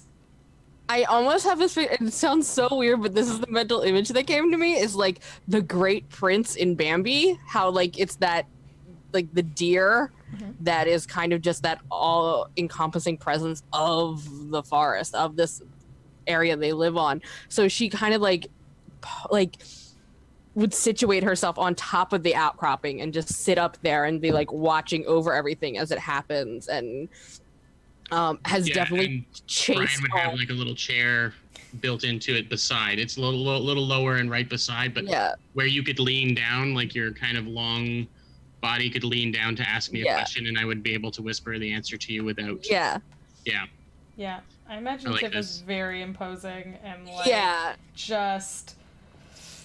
I don't know. Like I love it. And gotten very quiet. Like she doesn't speak a lot to anyone. Mm-hmm. Has maybe you say stuff to me and I say it or something. Kind of. And has definitely chased off teenagers who have come to like make out here. Like has. Oh no, is Brian? Are you worm tongue? Are you like? Well, I have taken an advisory role, but I Yeah, so you actually speak out her words, but we like still really like respect and revere. Oh yeah, still very much the leader, and that spooky, but that presence that everyone like respects but fears. Like, you're not the leader that the forest wants, but you're the leader that the forest needs. Yeah, like I think I definitely sneak out at night sometimes during the summer and like sleep here. Mm-hmm. Because, you know, I turned 13 over the summer, so like I'm an actual teenager now. Mm-hmm. And yep. Oh shoot, I was gonna say something else, but I forgot. Yeah, but I like all of that. I'm definitely that person who like can like climb from branch to branch, even like the people will just be out and like catch vision of me up in the trees and Oh, be like, man. what the fuck, You're man? a local cryptid already! I'm slowly approaching cryptid base. This is perfect. Tiff is the local cryptid. Yeah, because you can be seen from like, whereas like Rachel's sliding around on the ground like really low down, like Tiff is like up, swinging from tree to tree. I feel like you're a lot more visible. Not like swinging, more like panther, like stalking up in the trees. Not at all creepy. No, not at all. And yeah, for Jordan, your comment about like tiny little vigilante people, I was imagining more like, you know when you were a kid and you were like, I'm this Power Ranger, I'm this Power Ranger. Mm-hmm. There are kids that are like, I'm Tiff, I'm Rachel, I'm Brian. Like, Yeah. Do we do we keep our real names? I don't know. Do we have like new? Do we start shedding our names Oh, for the no. forest? Yeah. Do we have new forest names? Oh no. I don't know. Yeah, I'm trying to think of things that are all coming out cheesy, but But we're 10 and 12 and 14, so 13. They would be cheesy. Yeah. Unless they're like, I take on an ancient name of the forest. My name is Ha! yeah, we're just all different animal sounds. Yeah. I think that we actually, because I assume we can all like, I guess like Rachel is the voice, but everyone can like hear and talk to the plants and animals a little bit by this point. It's been a while. No, I think I have a ritual that allows me to do it, but I don't think I don't think we should all have the same stuff. I think that we all are like I said, like pieces of a puzzle, you know. Well, I was just gonna say for the naming that like we would say words that just sound like forest sounds, and we're like, that's, you know what I mean, like not things like, that we have to pronounce, but like that they could. Yeah, like, I prefer to go by the sound of a squirrel jumping from one tree branch to another. That's I'm like the breeze through autumn leaves. Yeah. You know, like. Yep. perfect. We make weird sound effects with our faces. No. Yep. Is my turn? Yep. Nope, that's spring. Don't want that one. We need summer.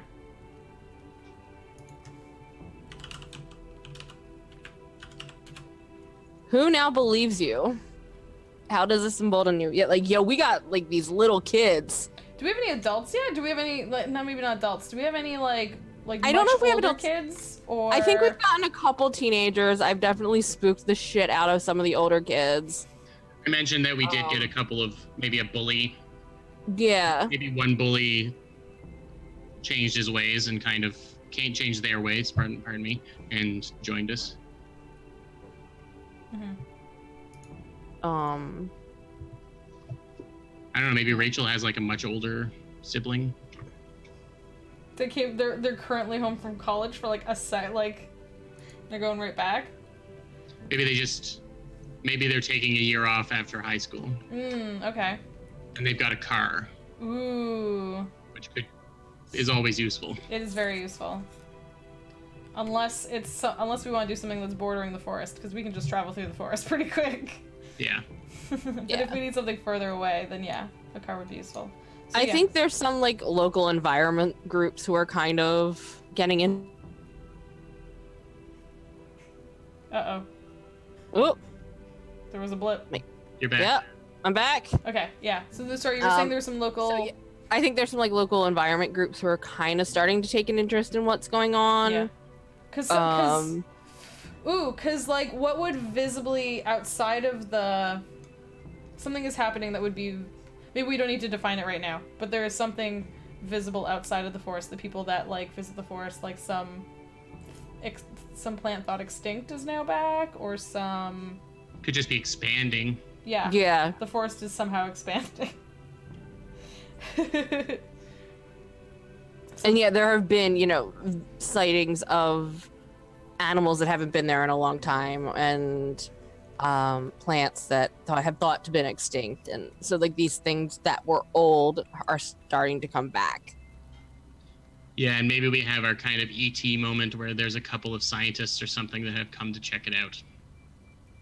And it's not like newsworthy or anything like that. It's just maybe one of them is local and something like that, and they invited like one of their specialist friends. Yeah. So does this embolden Tiff specifically, or all of I us? think or...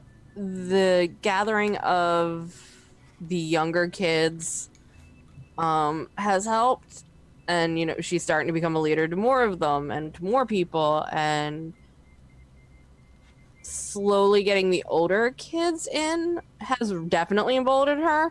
The adults anger her. That's awesome. I kind of love that. Uh-oh, you've angered the local cryptid. Because she knows it's not a belief there. She knows they're there to disprove things. They're there out of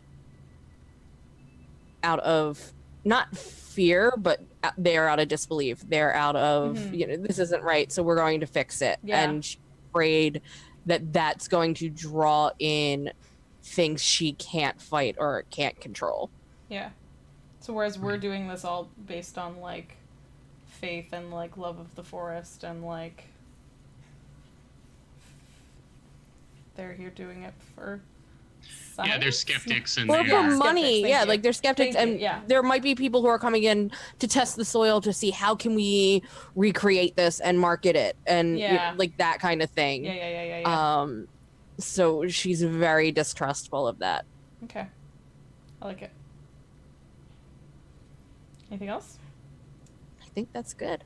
If that's good, then we are done summer, and we will take a break before fall. Because now seems like a good time for us to take a break. So thank you so much, everyone who's been hanging out. We will return with fall and winter after a short break. So get up, get yourself a snack, get yourself a drink, do a stretch, do whatever you need. We'll be back here in a few minutes. Thank you so much for hanging out. We'll see you soon. We will be right back. Bye. Thanks for watching.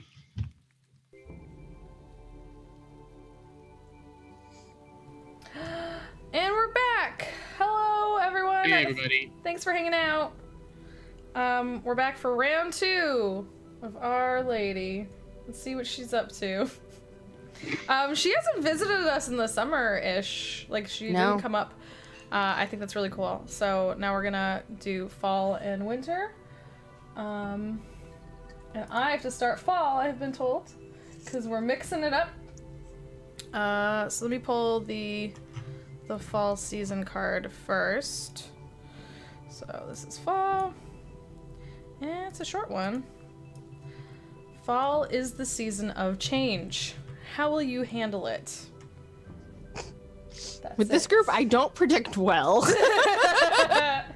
I am excited. Let's see. Where's fall? Here it is. Boop! First card of fall. An outside authority questions you. Do you explain what you've seen or lie? What comes of it? This is interesting because we literally, on Cate, on your last turn, we were talking about how people were coming into the forest. The deck can hear us. Yeah, the deck fucking knew what we just said. Love it. Yeah, so, It's like in our spoken magic game where like the first card dictated the end. Yeah, that ended up being so good. It's so weird how that works with these games. Yeah. This is just magic I've instilled into this game, in case you guys were wondering. It's, you know, this is what... Anyways, No, we know it. So, I mean, an outside authority in this situation could be a lot of things, because we discussed a lot of situations. We discussed... Your parents. It could be. That's true. It could literally just be our parents. It could be some corporations or something wanting to come in and capitalize on what they've seen come out of the forest. It could be scientists or some sort of scientific body that is trying to... We said it was possible that some like creatures have returned to this area that like hadn't been back. And are there like park rangers?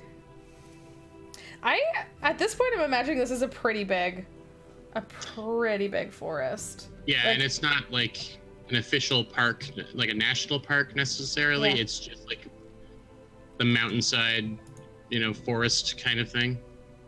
I like the idea that maybe one of these scientists comes and kind of gets separated from the rest, and we don't turn them completely, but that they are more willing to listen than most adults we've done. I like the idea that we might get an ally there. I almost kind of like the idea. I'm gonna say this for Rachel, but y'all can say if this happens for you two, if you two were there too. I kind of like the imagery of, like you said, someone getting lost in the forest and literally like Rachel's just standing there behind them and they turn around and then they they say a few words and then go to and then she's there also because she has that fucking zippy magic. You know what I mean? So now she's just behind them and she's like, I don't think this is where you're meant to be. You shouldn't be here. You know what I mean? That sort of thing. Yeah, and then Tiff coming from a fucking I'm child. in a tree just staring down. Yes. Yeah. And you got long legs that just sort of step down out of the tree. Oof. No, I think I'm just on my haunches in the tree, like some kind of feral animal just up there. And I think I've started how she had those little dots that were glowing, the bioluminescent. I think when I'm in the shadow, I get a little bit of that around my eyes, so it just makes it look even spookier. And Brian, the book keeps getting bigger, and Brian carries it on his back, and he has started getting a hunch. Oof.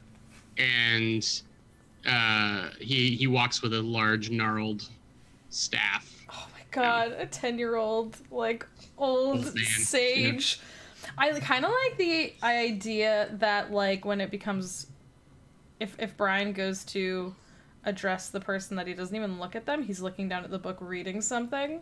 Yes. You know what I mean? And not it's prescribed, even the conversation is written in there somewhere. Yeah, he's reading it out and almost saying the words before the scientist says them. Mm-hmm. He stops. And they might say something, and I'll turn to one of you and say, nope, this is how it's supposed to go, or something like that. Yep. But I never really address them directly. So then maybe Rachel's the only one talking to them directly. And yeah, I like that Tiffany and I have conversations back and forth now, very heated but hushed conversations, and you just do all of the. I'll speak out loud. I won't address anyone that isn't you two, and then Rachel, you have to translate all of this nonsense to this poor person that got lost. I like. And then I think literally, okay, so an outside authority comes to question you. Do you explain what you've seen or lie? So is it this one person in particular that this is happening to? Or maybe other people have come around and they kind of ask some things and we I imagine, okay, I'm going to say Rachel doesn't tell them. Fudge all. I'm going to... The weirdness that stands before them. Yeah. Yeah, so I'm gonna say for the first part of the question, that's a few people, probably a few people with clipboards come over to we're all your house, or did they come into the woods to find us? I was gonna say they come into I feel like it escalates. I feel like it starts... at school. Oh yeah, because it's fall now. We could be back at school. That's a good point. I think it escalates. I think it starts sent to the counselors. Definitely, we're missing a bunch of days of school. We're definitely skipping school a bunch. But I'm imagining that it starts with them visiting us, seeing the hangout crop and seeing all the junk there that the kids have left for us, or now piles of food and flowers and things. One of those little kids' dads is a cop. Yeah. And starts getting suspicious. Yeah, so maybe when the weird... Do you want this to be scientists or a corporation? If we're gonna meet one person, I like the idea of them being just a curious scientist that doesn't know one way or another what's going on, Okay. because having like the tanks and the everyone roll into the woods right now seems like a little bit too much, but it's too much. Okay, yeah, but I think it starts with like they encounter us, like they come to our outcrop once earlier, like very early in the fall, the very beginning of the fall, and try and ask us questions. And I don't know if Brian or Tiffany would say anything, but I think Rachel is answering their questions with like a mix of like questions back at them and like half truths. You know what I mean? Until they leave. Yeah, and maybe I give you a few pieces of information that there's no way we would know. Just so you can kind of startle them. Like, don't you have a son to get back to, or something like that. Oh Just my kind of god. creepy stuff like that. That's so fucking creepy, and I love it. Yeah. Yep. And the book doesn't have like a diagram of them and everything, but it's just like feeding me little bits of information, just enough to keep us safe. I like that. So that's like sort of like the first interaction, and then like those people are like, what the hell? And then like they keep doing their stuff and like going further and further in, and then like I think that scenario, so maybe for the what comes of it is that one scientist that gets lost and goes too far in the forest, and we speak to them more directly than perhaps anyone else. And Jordan, you said you wanted someone who Just like the idea that there might be someone who listened a little bit. Yeah, and we like plant the seed of the possibility in their head as they leave. Okay. Unintended. Okay, so I'm not sure what I think Brian has something in his book that is beneficial to this person that maybe he shares with them, and like Tiffany somehow sends like a message to Brian from up in the tree. I don't know how they just communicated that, but y'all have some weird way of like whisper talking now. Did you send a message through the wind down to? Yeah, I was gonna say through the wind down to Brian. Maybe we've got like birds that just hop between us all the time. And I like whisper to a bird, and the bird flies up and sits on your shoulder and whispers to you, and they're just all it looks like is birds jumping around and tweeting, but we are constantly sending messages back and forth. Yeah, and then I think when we're satisfied, Rachel kind of is like, all right, you should leave now, and like a path opens up, like some plants move aside, and they're like, and you like shrink the distance a little bit so that they can see their work van like on the other side of the path. Yeah. Like you've opened a portal basically to allow them to step through. Yep, so basically like we willed them safe passage out and back from here, and yeah, we send them away, but not before we decide a few things to share with them. So that one person knows a few truths, but any of the other adults we do not share anything with, I don't think. Is that cool with everyone? Okay. Yeah, I like that. All right, so that's what I had to creepy spookin' adult time, and so now it's Cate.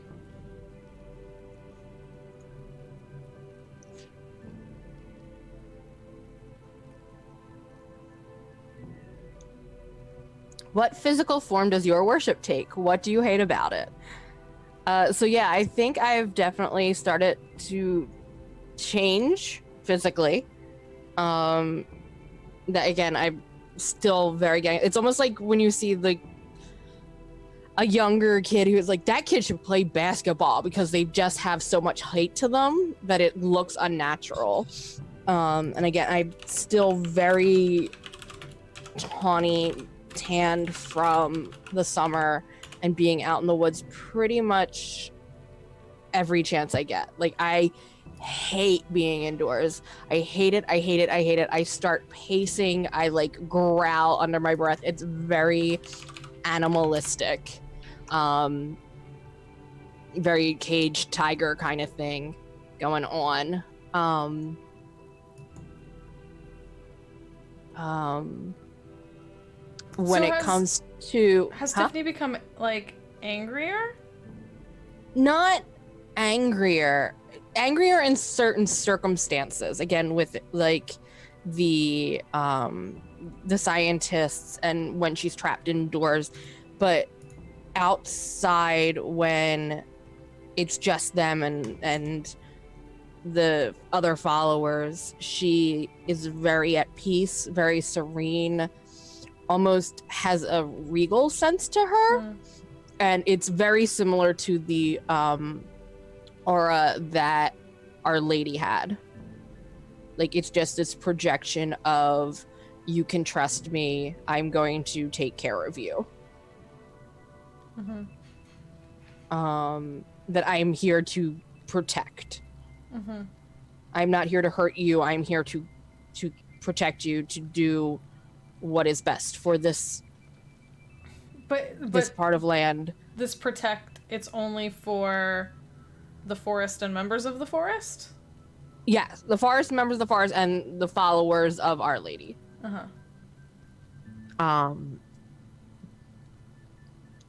In terms of her own private worship of her, I think Tiff tends to go off and do that like lone wolf thing by herself. And she patrols a lot along the borders, making sure everything is okay, making sure everyone is all right, that there's no one poaching, there's no one setting fires, there's no asshole kids shooting squirrels with BB guns, there's no one's littering, people aren't leaving stuff behind at campsites, things like that. She's constantly moving. She doesn't sit still very often. And that is her form of worship, is that she is constantly trying to ensure the safety of this land that she has been given not guidance over, but dominion of? She's very, very protective of this land. Yeah, I used the word wardens earlier. Yeah. We are Yes. Yeah, she very much considers herself a warden of this area. Okay. And it's not her duty necessarily to bring others in. That's more towards the two of you. Her job is to protect those who are brought in and to ensure nothing happens to the land. What do you hate about it? I kind of miss some of my humanity. I mean, I'm not a child anymore. I'm not carefree. Yeah, I was gonna say, like, is there still a twinge of a teenager? That's like, like there's that warring sense at this stage where she knows she's not what she was. She knows she's not, she turned 13 and that was supposed to be awesome. She's a teenager now, but it doesn't mean anything any longer, and part of her wishes it does. There's all, kids always want to belong. Yep. No matter how much you say you don't want to belong, you don't want to be part of the crowd, there's always a part of you that wishes you fit in, you did, like that you had that niche, and that you were one of the cool kids or one of the normal kids, and she knows she's not that anymore. Her parents are definitely worried because she has no friends anymore. She spends all of her time in the woods when she can. She's sneaking out at night. She doesn't want to go to school. She's skipping class. She just refuses to go back to that normal life. And there is definitely a part of her that misses it. And wishes she could be normal and that she wasn't given this gift, but she knows she was given this gift for an important purpose. Okay.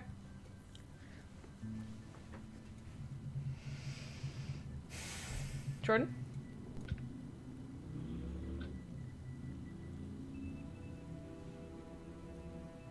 Hmm. People ask for your help. What are you able to do now you weren't before? That's interesting because Brian was helping before as well. Mm-hmm. And now more people come.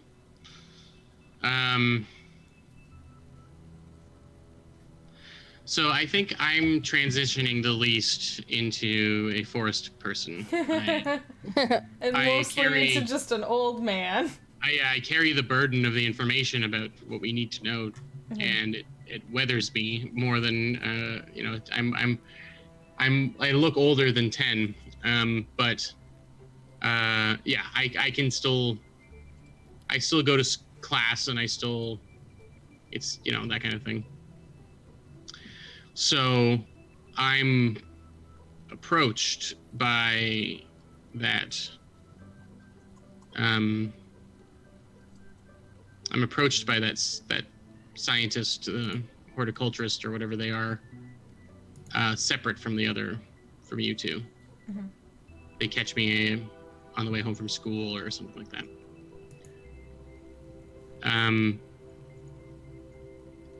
And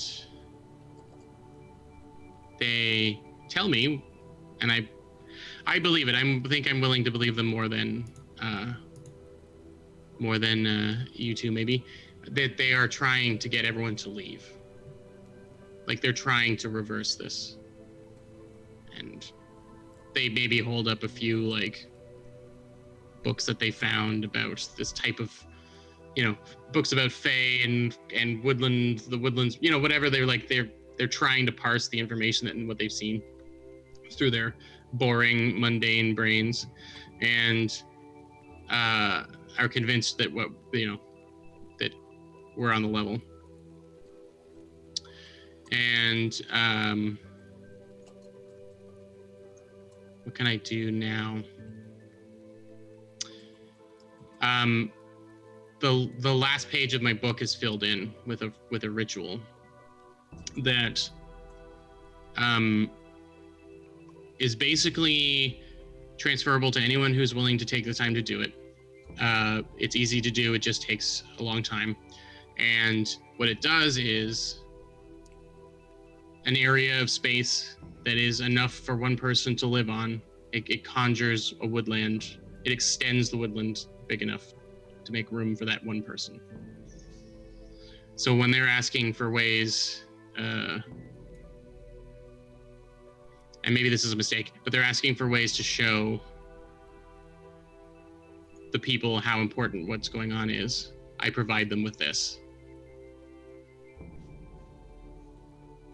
So basically, whatever that size of area, an acre of land or something like that, whatever one person needs to live out in the woods, this ritual will conjure up a patch big enough. It'll extend the forest big enough to give them room.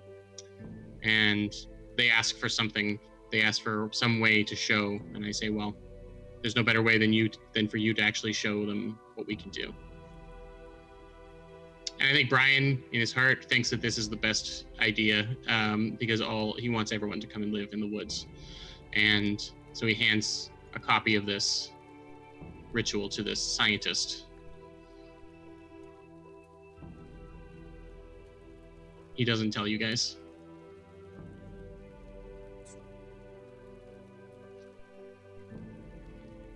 Yeah, so I can... It's probably like a day worth of ritual, but it will create basically an acre, extend the forest by an acre, and provide enough for one more person to live there.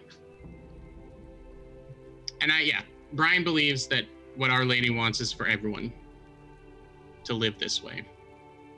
And that this final ritual, is the last piece of the puzzle for him. So you think you've just sent off, like, almost the will of Our Lady into the world? Into, like, over to the normies, where they can, like... Brian is 10, and he... But also wise and old beyond his years. Yeah, but he's also not because of that, he's not an idiot, and he realizes that as long as we are still perceived as children, we need one adult on our side. We need it. So why didn't you tell us? Because he's terrified of you two. Like honestly, he can protect things, but it takes hours. You know, it's like all he has is advanced preparedness. That's all he can do. Is you both live in the moment and can make a decision split second decisions, whereas he has no such powers. And so he knows it's right, he feels it's the right thing to do, but he's also terrified about what you might think.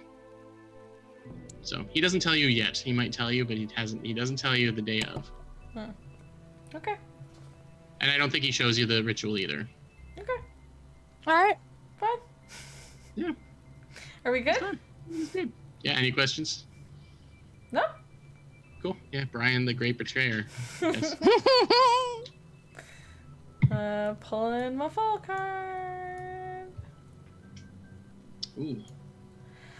What questions do you have for her? Does she answer them? I think that Rachel has a lot of questions, and I think, honestly,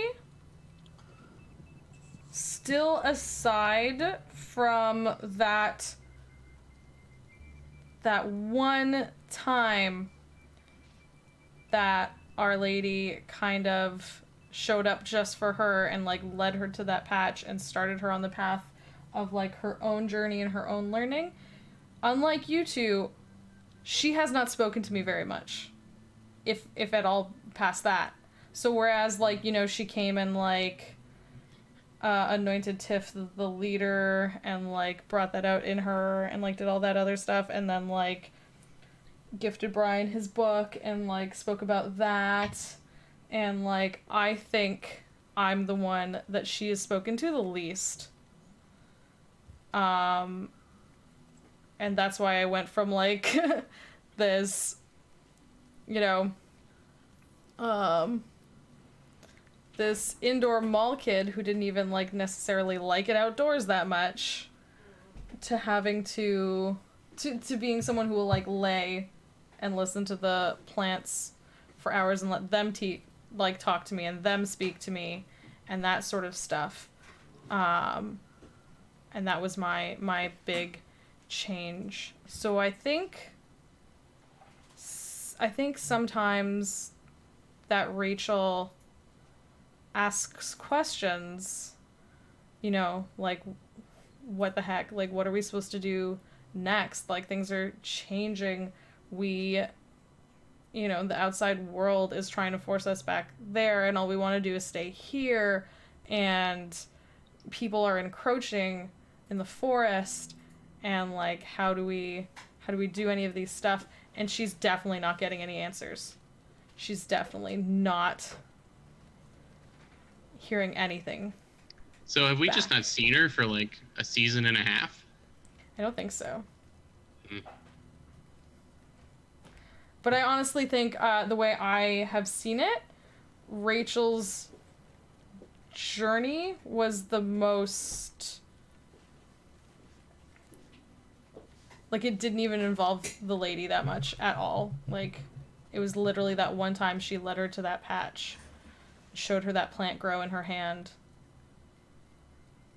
And then that was, like, that's the most Our Lady has interacted with Rachel.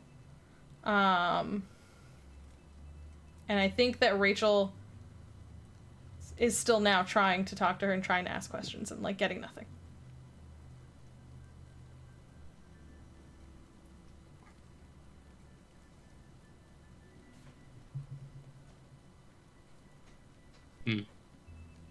How do you try? Do you just stand in the woods and yell at the trees, or like? Yeah, I think when she like talks to the plants, it's very much like to the plants in their way of talking and listening to them and talking to them, and same with the animals. But Our Lady did show herself to us at first in like a humanish form, and she did speak to us, you know, in English. So yeah, so I think Rachel takes herself into the, you know, uses her pathfinding abilities to take herself as deep as she can possibly go into the forest and tries to just call out and ask for her and never gets a response. It's maddening. Is it? Is that something you think might upset someone? Or like... I think that it would upset any one of us. Yeah, kind of sucks. It's crappy having this important burden hoisted on us, and then, or foisted, or whatever the word is, and then the person just disappearing. It's pretty shitty. Pardon my French. Yeah, so that's what I think. That's my turn, unless anyone has anything else. Nope. Okay, so it's your turn, Kate.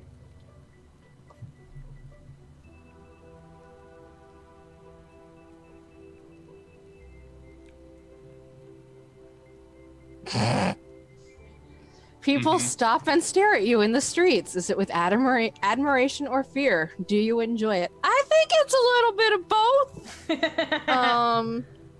Probably more fear, because I am definitely looking a bit stranger than before.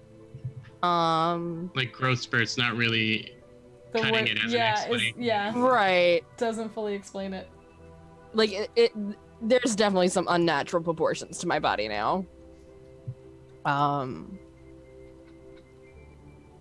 And they know I'm one of those weird kids. They know it's like, oh, that's one of them.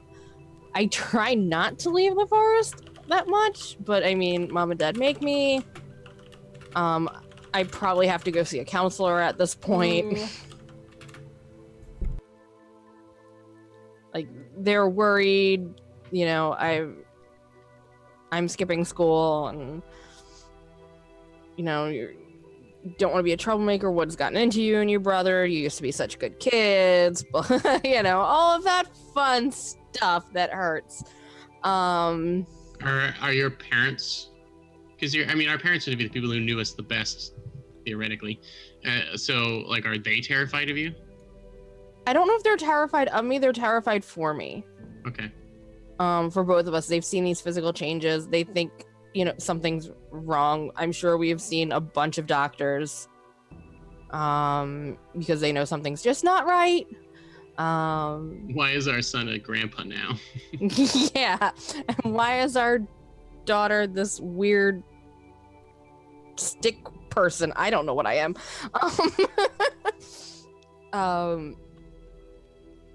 But most of them, I think it really depends. I think the older adults are fear. I think the kids are more adoration. Like, I really think we've gotten a lot of the younger population kind of on our side, and even if they don't believe, it's an awesome story. And kids like that kind of stuff. Kids are much quicker to want to believe in this. So even if they can't tell their parents, like, oh yeah, you know, she's really awesome, they're really cool, he's so cool,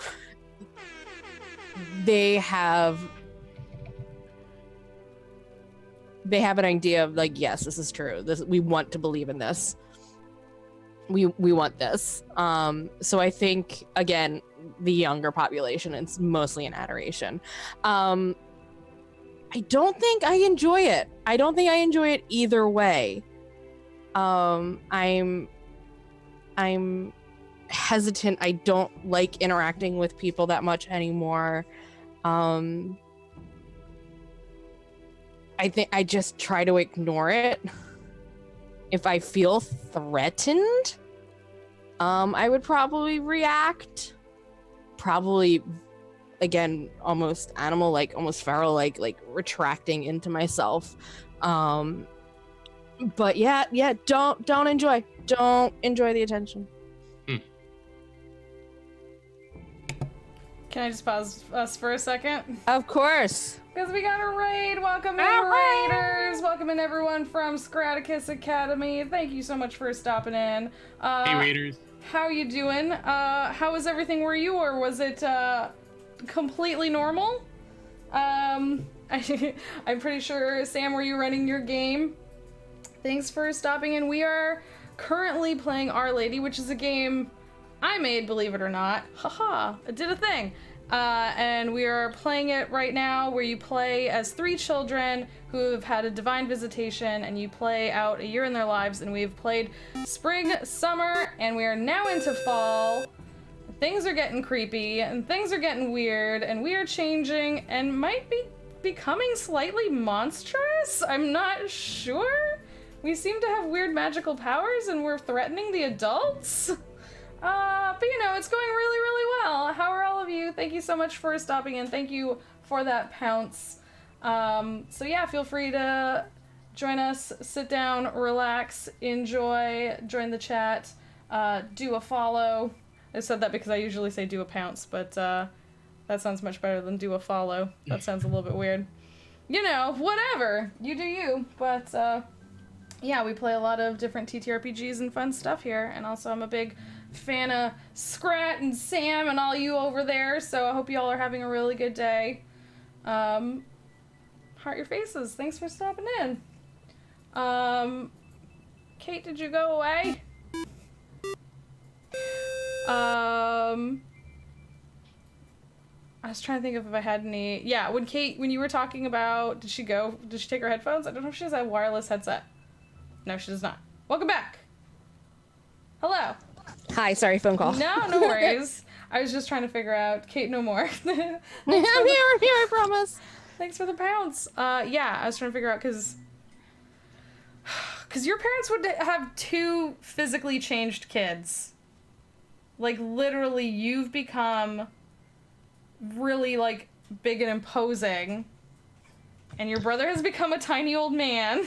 I was thinking, in my case, that it really was tied to the book. So if I don't have it on my back... Ooh, I like that. Yeah, and that I am the bridge. Like, for whatever reason, I maintain mostly... So yeah, at home, I think I could be... and at school, I think I look like a pretty normal kid. I do have the book with me at all times. It's the only thing in my backpack ever, but it's when I'm wearing it out in the woods, it kind of transforms me into the archetype or whatever. So... just to keep things simple, a little simpler, it's just Tiff that looks completely like wonko. Very, very different. I mean, I'm very lithe is a good word for it. Like, it's I'm not like hulked out or anything. Yeah, It's just you're not a treant or anything. no. So wait, like, you said lithe, so not like... So it's like my limbs look longer than they should. Like, there was a growth spurt and I haven't fully grown into that growth spurt, if that makes sense. Like, you know, when a kid shoots up really quick and like their arms and their legs just look too long and willowy and wonky for their bodies. So I think that's kind of what I look like, but there's in the forest, if we're going with that theme, like in the forest, it's far more pronounced. Yeah. I like that idea. I do like the idea that we are what we are, but more so in the forest. Do you know what I mean? Yeah. Sort of like Brian doesn't have to be an old man outside of the forest. Brian doesn't have to be like, but he still definitely acts very wizened, right? Like he acts very like. Yeah, someone said I was like 5 from Umbrella Academy, and that's a kid that is actually an adult, you know, and he just is he knows way too much. He has 40 years of experience or 50 years of living packed into a little 12-year-old, 10-year-old body. So that kind of grim determination, I guess, is always present. Yeah. He's just an old soul. That's right. Yeah, I like the idea of us being more in the forest. Yeah. And it sort of mirrors with how Our Lady appeared to us as well, because they looked very human, and then they spent more time in the woods with us and slowly took on their true form. So same thing's happening to us. Yep. I like it. Yeah. Yeah, sorry, I don't remember if you said what you enjoyed or just didn't enjoy about it. I don't enjoy it. I don't like it. Okay. Okay. I don't mind the adoration from the little ones, but I don't like anything else looking at me like that. Yeah. That's fair. So I'm sure like I've now gone through like genetic testings to figure out like what's wrong with my man. child, like if they have Yeah. anything weird going on with them. Yep, you've definitely been taken to the doctor and poked and prodded a bunch. Yeah. Is this just weird puberty things, you know? Yeah. Okay. Jordan? It's a me. This is the last card of fall, right? Yeah, I guess it is. Yep. Here we go. People have begun calling us by new names. What are they? There it is. Didn't we like start talking about this? Yeah, but this is interesting because it's other people. Other people. It's not what we call ourselves, because I still like the idea that we call ourselves the things that only we understand, because it's almost enforced talk. Yeah, so help me define people. Are they outsiders that are observing this phenomenon? Is it the little kids that follow us now? Yeah, it could be anything. So is it the little kids that revere us? Is it nice names? Is it the adults who think we're weird? Yeah, I think we can break it down into different categories. Sure. Let's because I want to know what the little kids, like the younger kids, call us, and I have an idea. Okay. Why don't we name each other? So how about like Oh damn. I give Cate a name and Cate Oh gives us a man. name. Just so we're not coming up with our own nicknames, because it's not cool to do that. Yeah. Can't call yourself the Duke. You know? I'm gonna say that the kids call Cate the Warden. Or like something like that, you know what I mean? The I Guardian. like the word lithe. The what? The lithe warden. Yeah. It's a big word for a little Do kid. you prefer but- like Warden or Guardian? The I like both of those. oh. They could call you Stretch Armstrong, No. which is a very 90s. Which would name. be very 90s. They all give us like names based on cartoons and things that they've seen. Yeah. Yeah. We're the different. They just name us after the different members of Captain Planet.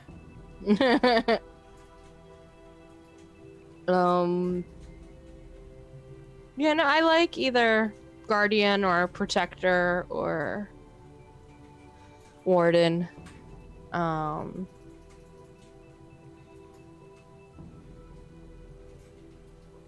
Do they call us something on a whole before we get into Oh, individual that's a good names? idea. Yeah. Do they call us?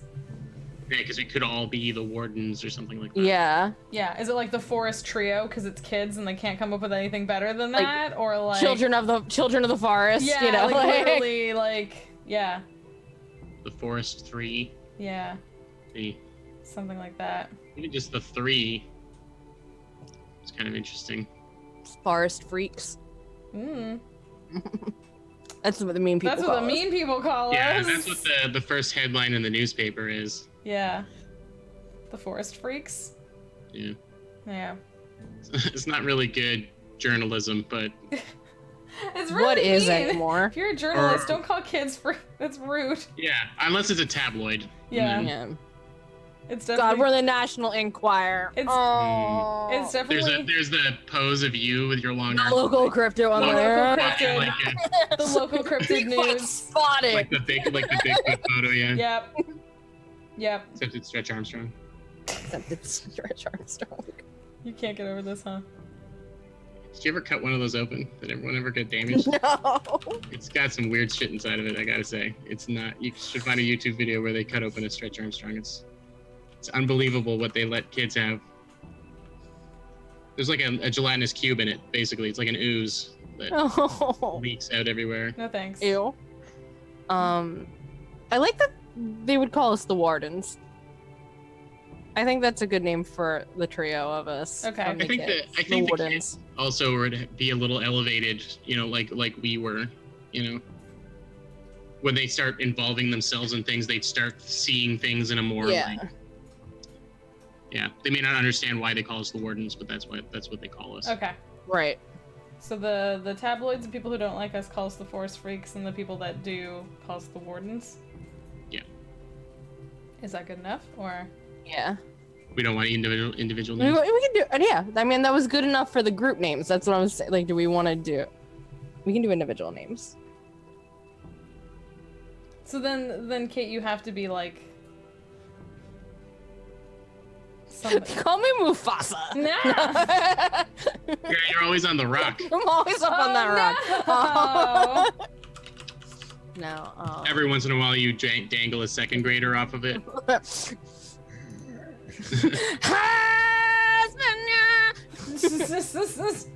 Oh my god, please no. So I mean something like we were saying, like the life. Okay, so Wardens is taken, so the Life Guardian, the oh my god, because someone at one point was like, is Cate Slender Plant or something like that. Like the slender guardian. I don't know, no, because it's not quite. It doesn't explain how powerful you are. Do you know what I mean? The Stalker. Ooh, that's not bad. Because you have been, like, patrolling and, like, guarding. That's not terrible. I don't hate it. What about everyone else? You definitely kind of haunt the woods a little bit. Mm-hmm. So I like that stalker. They're probably most terrified of you. Yeah, it's not even like the Stalker. It's just Stalker. Yes, that's it. It's Stalker. Yep. And then for Rachel, something like the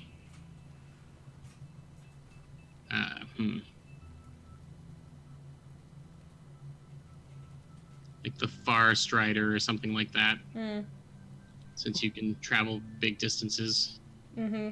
And apparently also now I can make paths for others, and after that whole creepy thing we did to that adult that got lost in the woods. Yeah. Just like open them that path and shorten the distance. Mm-hmm. Yeah, I like that. Okay, so like Forest Rider or Long Strider as an actual Plant Strider. Yeah. Yeah. Plant Walker. Plant Walker. Oh Ooh. god damn it! Plant Walker, Texas Ranger. No, not again. I like Plant Strider. Actually, is pretty cool. Yeah, Plant Strider's cool. Okay, so we have. So I dub thee in the name of the big book, Plant Strider. Okay. Plant Strider. And we have. Is it Stalker or the Stalker? Just Stalker. Just Stalker. Okay. So then I mean, if we're making it longer, it would be like Night Stalker or they'd be like, the Stalker in the night or something like that. Yeah. Yep. Creepo. So what's Brian? Is it something like Sage? Is it something like? Yeah, like Sage Father or something weird like God. that. So there's like this old man, 10-year-old, who has all these little kids that sit around him with this big book. The Enlightened? The Storyteller. Yeah. The Historian. I do like just like the Sage. Like I'm trying to figure out. Yeah, maybe like Bookkeeper, the Bookkeeper or the book. The Tome Speaker. Tome Speaker. I like that. I'm always whispering. Oh, I do like that one. Tome Speaker? Jake wants the Page Master. Oh no, Jake! That would be very 90s. Yeah. The problem is you got that name right before the movie came out, and now everyone's like, oh, Macaulay Culkin's in the woods? Yeah, you copying that movie? Like, no. Tome Speaker, I really like. Yeah, I like Tome Speaker too. That's a good one. Then I feel like I need something in front of Stalker then, because if you're Plant Strider, you're Tome Speaker, I need something. Night Strider? Or Stalker. Is that too close to Knight Rider? Swift Stalker. Shadow Stalker. Wow.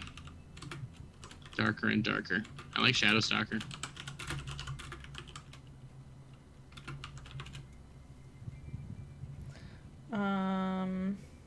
Yeah, Sam, play this game. Yeah, Sammy. I'm gonna get you into all my games now, Sammy, now that I got you into that last one. You're trapped now. I'll go Border Stalker. Yeah, did you already do like so not Night Stalker, like not like Shadow Stalker? Yeah, Shadow Stalker? Or is that too close to like D&D stuff? I don't know.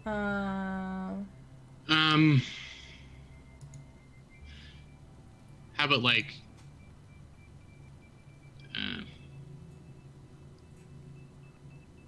Gloomstalker is also a thing that already exists. I like personally that the kids just call you the stalker, and Yeah. there's just because that's a word that we would have heard like back then a lot. You know, like you're being followed by a van or something. You know, like I remember there was all these words that I didn't really understand, but that I would use and so. Yeah, but it's like it's not even. It's like if someone's talking about like a stalker, you're like, no, it's worse than that. It's the stalker. Like it's the stalker. It's the stalker. Like it's. I don't hate like Shade Stalker or like, but it's your call because it's your nickname. Yeah, I'll just like keep Stalker Dusk then. Stalker or like. Cause I stalk all the time, not just at night. Not just at night, you know, not just. You're a night stalker and a day stalker. Yeah. All right, the stalker. Terrifying. Did someone write these nicknames down? Because I didn't. We should write them in the Zoom chat. It's okay. I'm just I'm the Tome speaker. Tome speaker. And Jess is the Plant Strider. Plant Strider. I liked Far Strider actually. Far Strider? Mm-hmm. Sure. Thank you. I guess. And then just the stalker. Or stalker. Or just stalker, yeah, not even like stalker. Not even the these just only stalker. used when someone has to accentuate how serious this is. Yeah. Like don't upset the stalker. Yeah. Cool. Those are our names. I like it.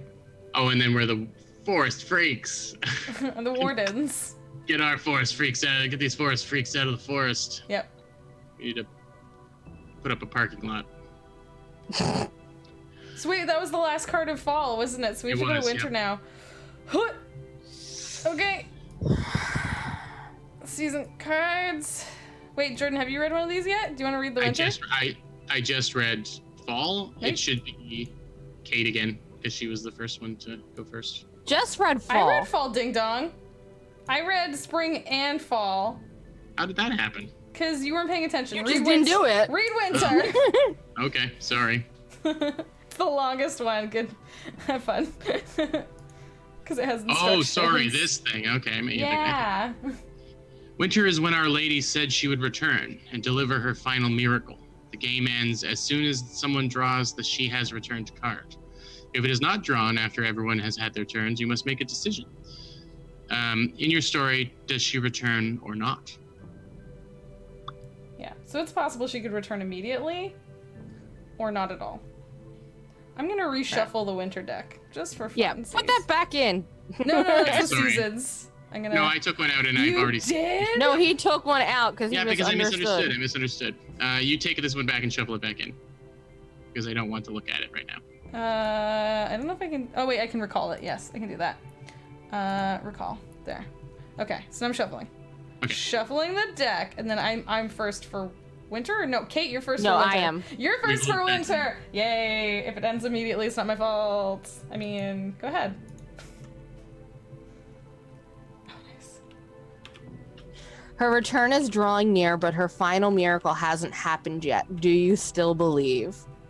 Yes. It's hard, and my parents are worried, sick, and I'm not who I was. I have taken to being in the forest at all hours. People have physically had to drag me out because I don't want to leave. And it's caused all kinds of problems. But I believe wholeheartedly. I believe in her. I believe in the mission she has given me. I believe that we have a purpose and that we need to protect this, and we need to do what we can, and for that to happen, I have to be here. I have to be in the forest.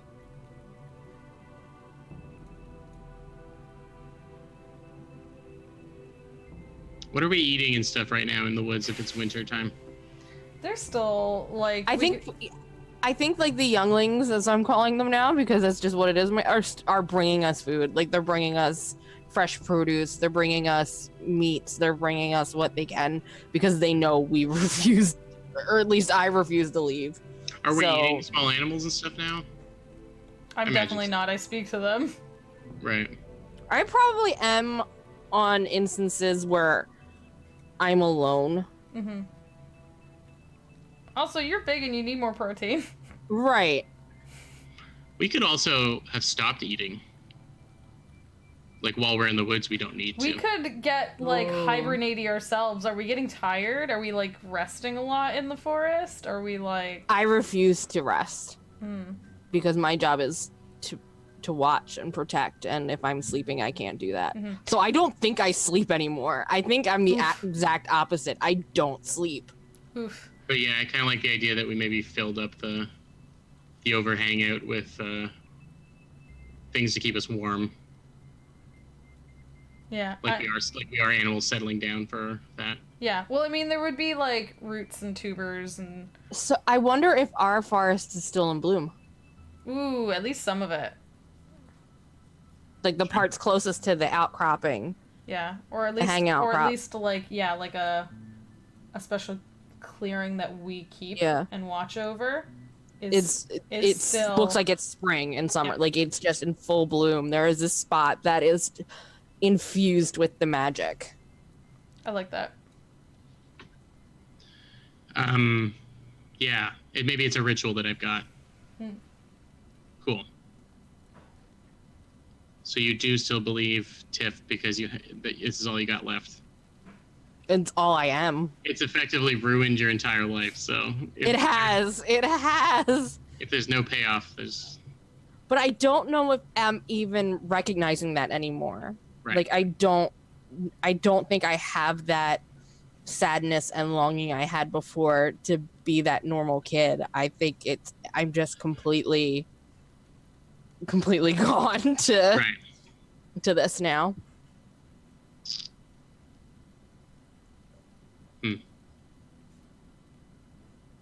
Any more questions, Jess? So it's my turn, isn't it?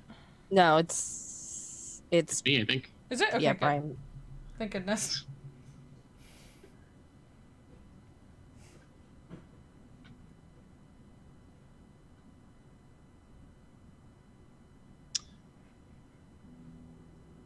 Wow. Okay. This card just freaking called me out, dragged me right out into the muck. Well, you're the one that was keeping secrets. Yeah, I know. I told you the deck is magical and it knows. What did I tell you? Are you writing these cards as she's yes.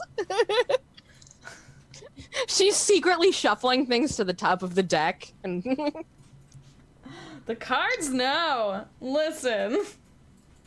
I am getting stuff ready at home to bring a sled of stuff out to the outcropping. And the news is on. And my parents are watching, and a laboratory that's a little further like towards the bigger city that is nearby, has like overnight been completely reclaimed by the forest and plant life and stuff. And I know exactly what's happened. And I feel that by convincing this adult that this was the right thing to do, that this is 100% what Our Lady wants from us. Now there is new forest, new growth, new people will be living there and following her ways. Only, I think, now would I go and tell you guys. Well, yeah, because you kind of have to. There's a whole new part of the forest. Yeah, but I don't know if you're watching the news or anything yet. Do we feel it though? It's Yeah, I'm like, our forest. If I am sitting in the forest, I feel and this like- is my job. I would say that Rachel, you feel it, because there's now a new patch that you can travel. That's what I mean. I feel like I instantly travel there. Like, I feel like I instantly, like, if I'm in the regular forest, I stride to it. Do you know what I mean? Like, I'd have to be in the forest to do this. So if I'm at home, now I can't. Now that it's been like brought into the network, you know. That's what I mean. Yeah. New users come online. Yeah, that's right. And it is both simultaneously attached to us and also not. Like, the forest has grown by 1 acre, but it is not. The acre is somewhere else, but it's also connected. Ooh, so maybe like far striding there would be really weird. Did it only grow by 1 acre, or did it grow by multiple acres because it's supposed to be an acre per person? Yeah, I haven't really thought too much about it. The idea is that the ritual creates a space for more people to live in without overstuffing the forest with people, right? So, yeah, we could say the ritual was bigger. It expanded a big enough chunk of forested area for all the scientists who are in that building to live there. Whether they do or not, I don't know, but... So yeah, I have the wagon filled, or the sled filled with stuff, and I'm running down the street, and down to the woods where we go in, and I'm just yelling. They did it. They used the ritual. We've expanded the forest. Our land grows. Her land grows. I yell as I'm running, and yeah. I feel like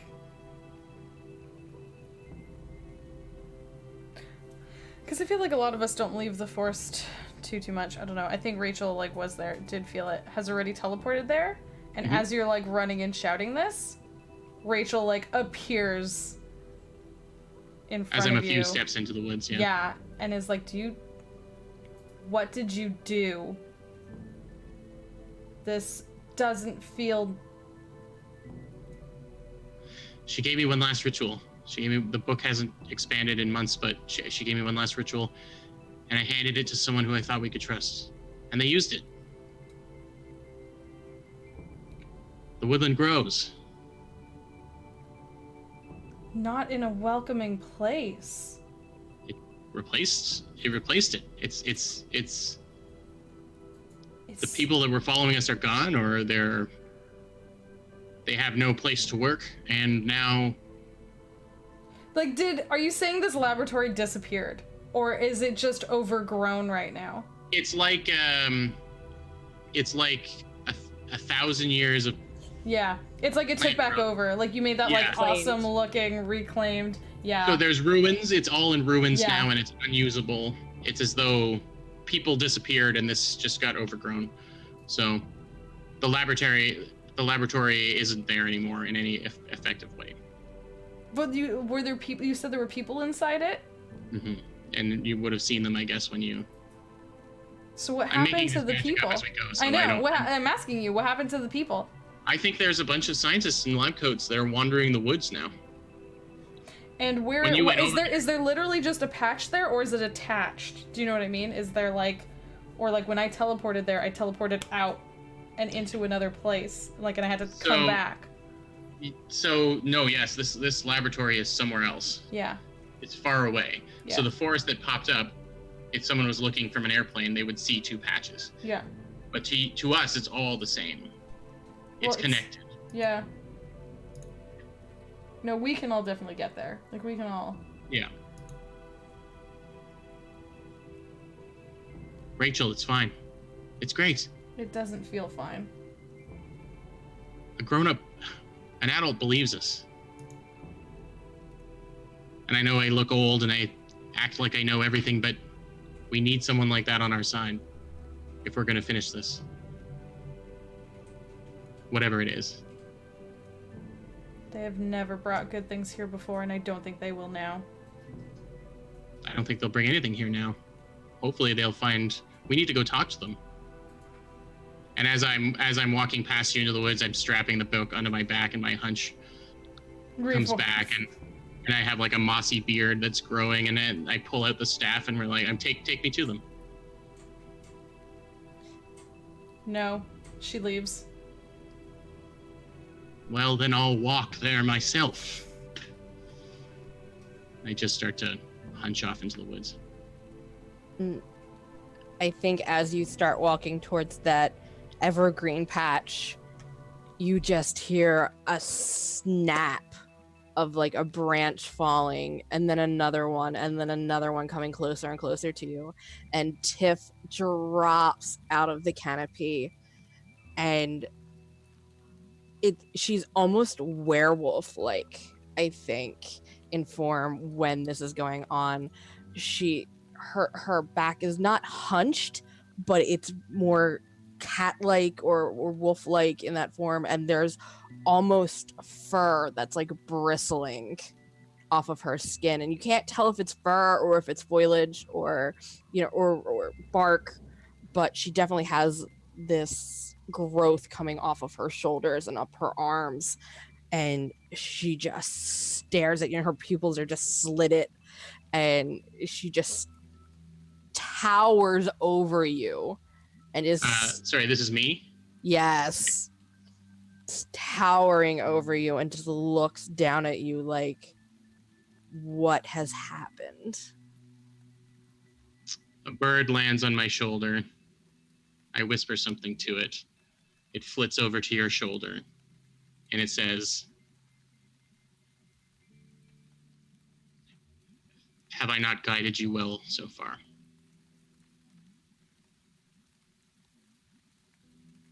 She dismisses the bird and says out loud, "It is not you that I distrust, it is them. You have brought them into our lands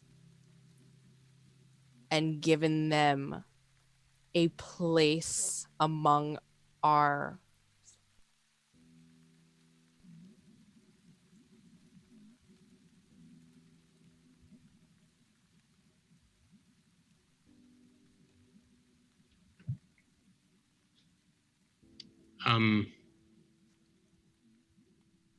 I would do my best to kind of straighten out a little bit, stand up as straight up as I could, pull myself up on this staff.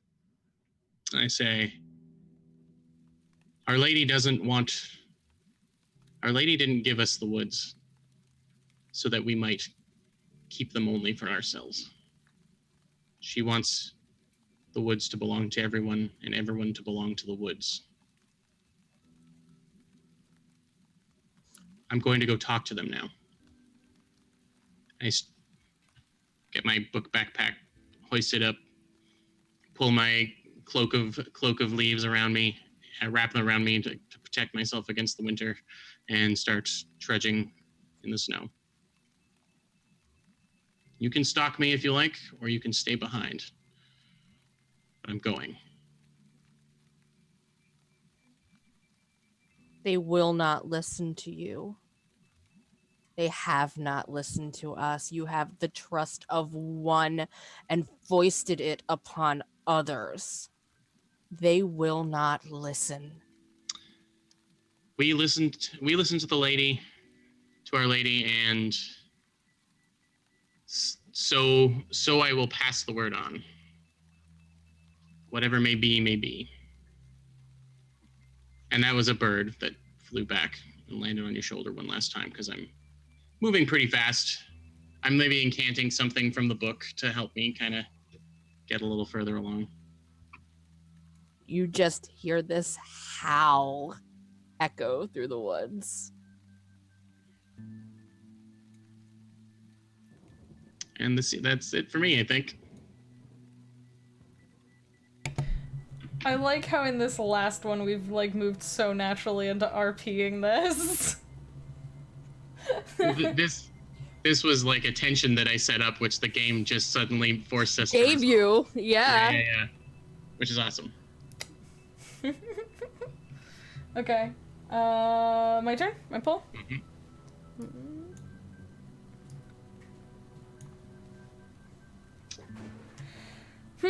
You know she will return soon. Did she speak of taking any of you with her?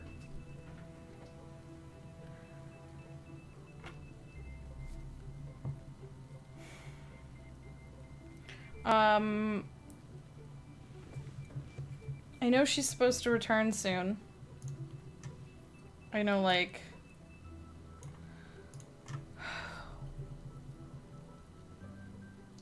this time was, like, prophesized, basically. Like, we knew this was, like, supposed to happen. This was, like, a big element of it, was her return. Is there a sign of it? Is there, like... Well... Is there... Yeah, like what I was gonna say was that, I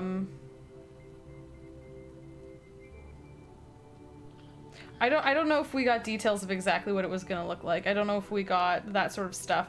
And I think the longer it's taking and the more Rachel has called out for her and asked questions and heard nothing in response, but continued to try and go deeper into the woods and do her own, like, search and her own journey. The more she wonders if it's not a matter of her taking any of us, but one of us having to take her place.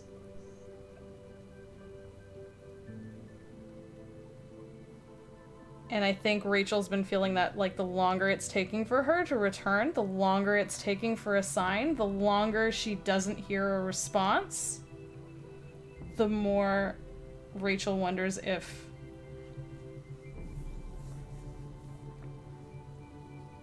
like we have to do this ourselves.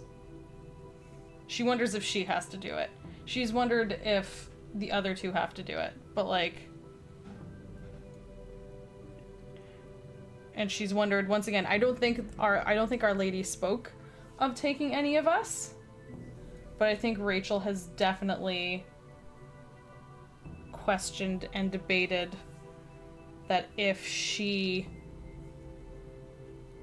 sacrificed herself, if she could make the lady come back.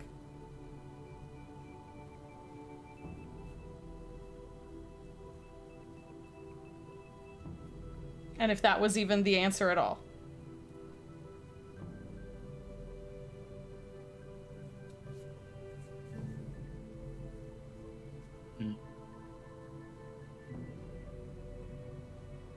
I think after Brian pulled his little stunt that Tiff would seek Rachel out. Mm-hmm. Because this is the first time something of this magnitude has occurred between the two of them. Like, they have been working together so closely for almost a year now in this. That's true. Yeah. Like, this is the first real schism that's happened. Yeah, like Brian and Tiff were the first two that Our Lady spoke to, were the first two gifted, were the first two like working together, and their gifts seem so like complementary in so many ways. And there is an anger Mm-hmm. about Tiffany, but there's also a sadness because of this fight. And I think she goes to find Rachel, who is the only other real companionship she has anymore, and takes her to the center of the outcropping and just wraps herself around her and holds her. Oh no! Rachel just stands there quietly. Because she doesn't know what else to do. I think when Tiff came looking for her, Rachel appeared in exactly the spot she was looking for her to be. And yeah. I think Rachel just waits for this interaction from Tiff. Yeah, Tiff knows and she has definitely been getting more antsy and more frustrated in thinking she doesn't think that sacrificing herself would bring the lady quicker. She thinks she hasn't done enough and that she's now making mistakes and that things are starting to fall apart and that this is going to cause Our Lady not to come back. And Rachel is the only other constant that has been there throughout this. Mm-hmm. And especially with Brian having gone off, I think she just, for one of the, first times since this has all started, that glimpse of humanity and of a overwhelmed teenage girl starts to come through again. So I think she just clings to Rachel for a little while. Mm-hmm.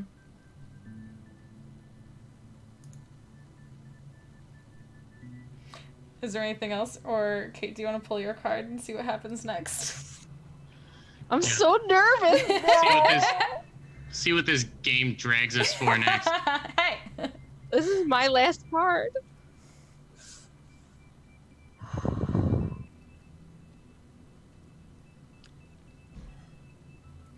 Many people believe you now, but someone close to you still does not. How does this hurt?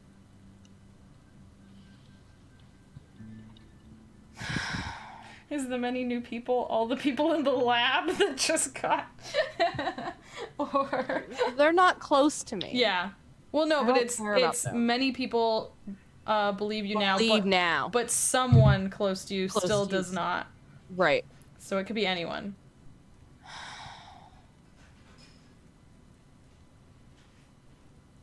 I think it's one of my parents. Mm-hmm. And I think they think that I'm sick, that there's something absolutely physically and mentally wrong with me. So in the months before this, I was sent to doctors over and over again and sent to therapists and sent to anyone they could think of to try and help, and nothing did. And I just kept getting more rebellious and more wild and more feral and trying to return to the woods and trying to return to the woods.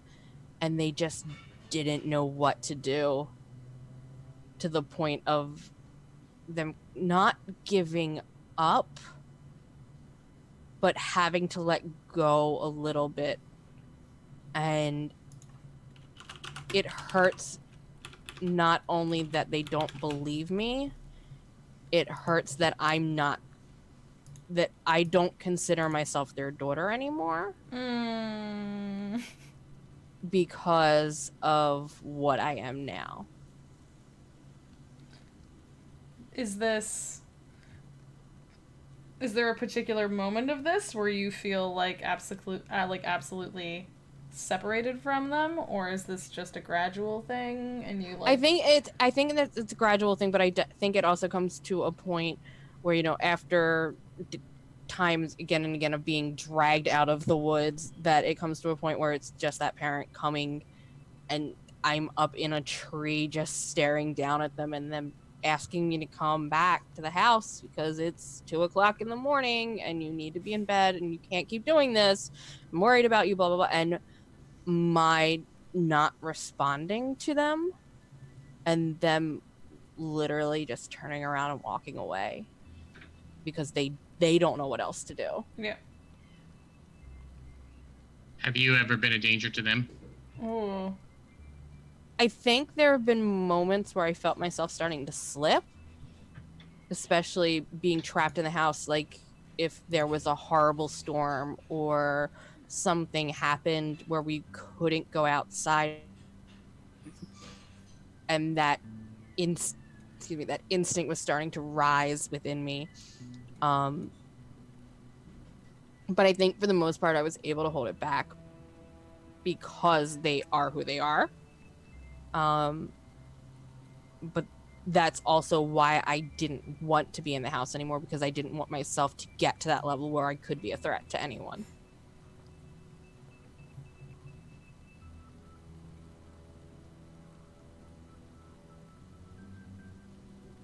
Like, I'm sure I have, like, dug a hole in the basement to get out, you know, like earth moved things just to, like, create tunnels or whatever I need it to get out of the house.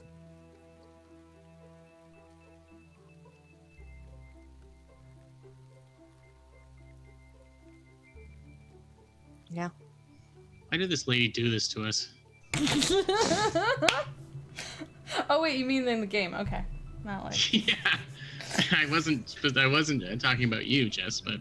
Jess, why did you do this? Why did you create this game? It is your fault. All right. So satisfied with myself. Is it my turn for my last winter card? Yeah. Mm-hmm. I would like to draw 1 cards.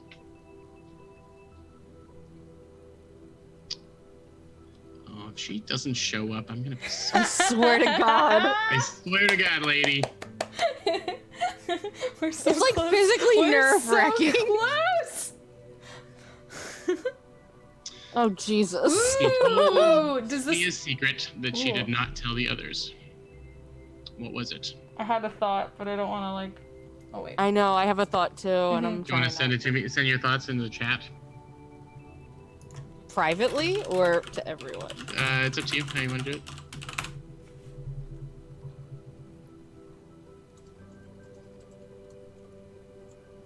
I want to know what Cate said. Oh, I forgot. Oh my god, I forgot about that. Sorry, Cate, what are you referring to? The prophecy, the original prophecy. Oh my god. Why am I blanking on this? The original prophecy was something old is coming. Yeah, the last time she showed up to all of us and spoke. Right. And that's when we were debating if we had to start telling people, and we just started warning people. And she told us something old was going to return. Right, okay. So I'm slowly moving through the woods to where these scientists have where we've reclaimed this land, and Were you reclaimed? Were you? where in Our Lady's name I reclaimed some land, and a bird lands on the book. And I'm very sensitive, like even though it's a huge book, I can tell that it's something, the weight has shifted.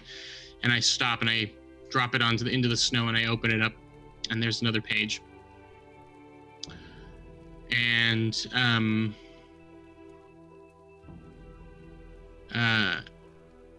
it says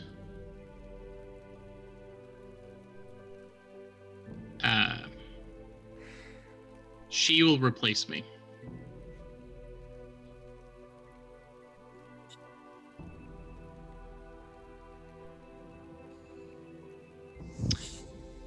And I look at the bird who like is hopping around on the page, basically, a little chickadee or something, and I say to the lady or whoever, and says, "And what of us other two?" The page kind of, a wind picks up and it blows another pages underneath suddenly, and it says, "You will not be forgotten."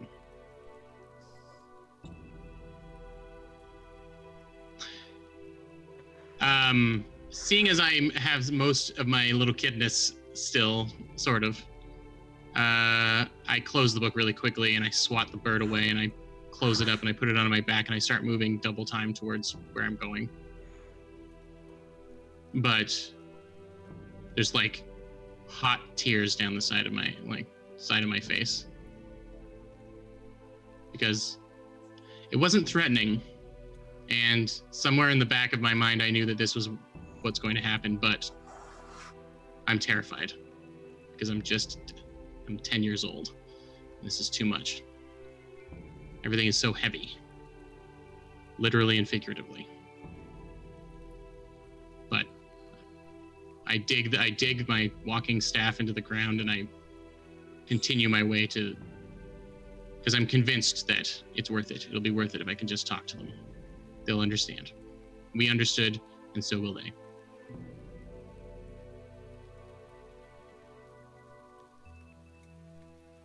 That's my scene. Do you know which she is being referred to? I got no idea. The worst thing is I know it's not me.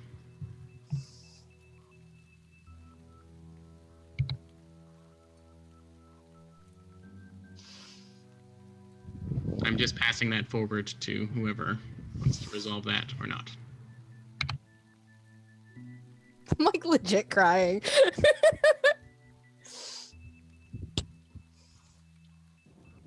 I can't not do this. I can't. I know. No, it's so good. It's so good. So now I have to draw the last card of the game, and either she comes back or she doesn't.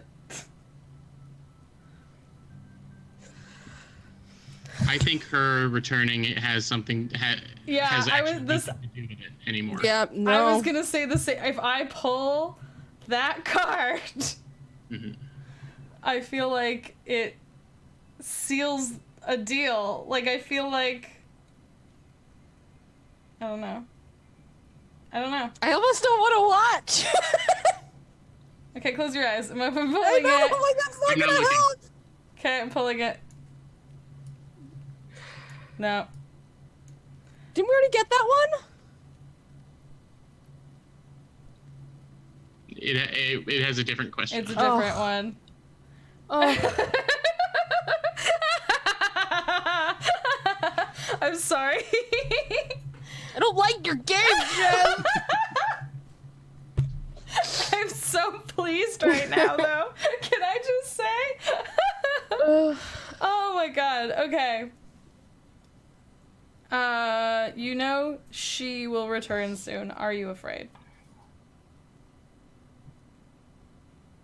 I feel like maybe when I get this revelation, something comes over you. Yeah. My question is, am I still in Tiff's arms when this happens? Probably. Oh my god. No. Is it literally like the anime sequence of like Tiff cries on me and then like do I like disappear or do I like or Tiff disappears. Or Tiff disappears and I'm just standing there alone? Mm-hmm.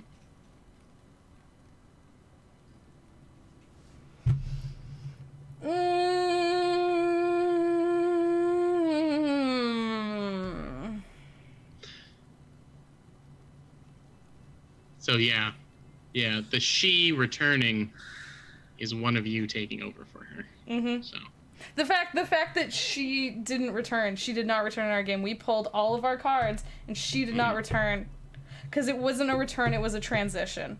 It was she faded away. She's gone. That's why we stopped hearing from her. Mm-hmm. And we gained more power in that time.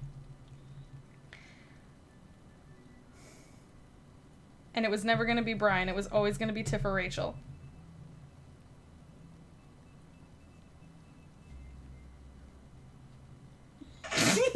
Sorry. I'm sorry. It's just... Just tie up that sad little bow there. I don't know, though. I don't know. Well, Tiff is the first one she spoke to. She's our leader.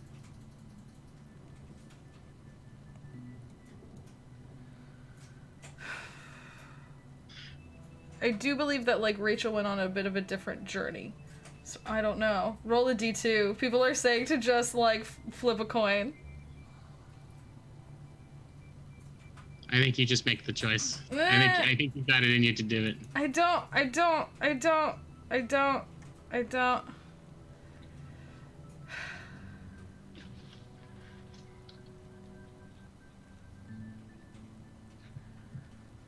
Ooh, okay, I got it. So, you know she will return soon. Are you afraid? No, because I know her and I love her.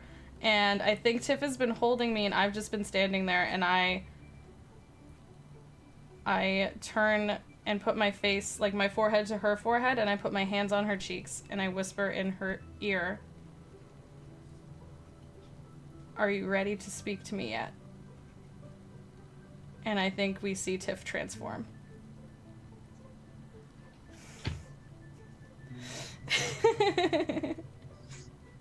And I think you shrink down, and you everything you had been like longing and missing about being human, it like comes back, and you become this like, you know, your beautiful 13-year-old self you were gonna be, but now you're also Our Lady.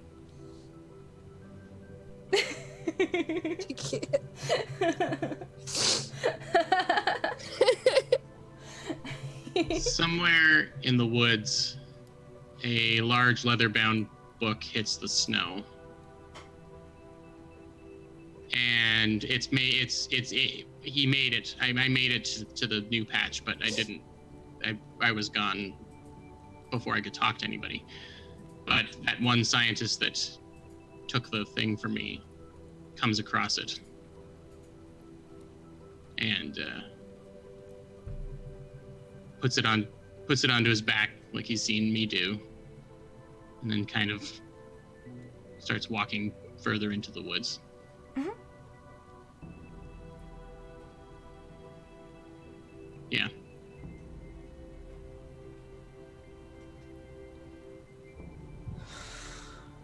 Is that the end? Does anyone have anything they No, want to? I got. Go for it. I want to hear it. So, I transform, back into a rather normal-looking young girl, and as I do, I just know. I know what's happened. I know the trees and the birds and the insects. I know the wind and the sun and the snow. I know my place. And I hold on to Rachel, my head against hers.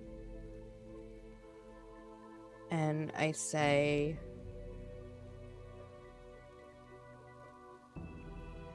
I have no need to talk to you, because you shall forever be my voice here. And I just kind of hold her as she fades away, the same as Brian did. And these two tiny little balls of light, like little fireflies, one smaller than the other, come back and start flitting around me and are my forever companions as I continue to watch over these woods.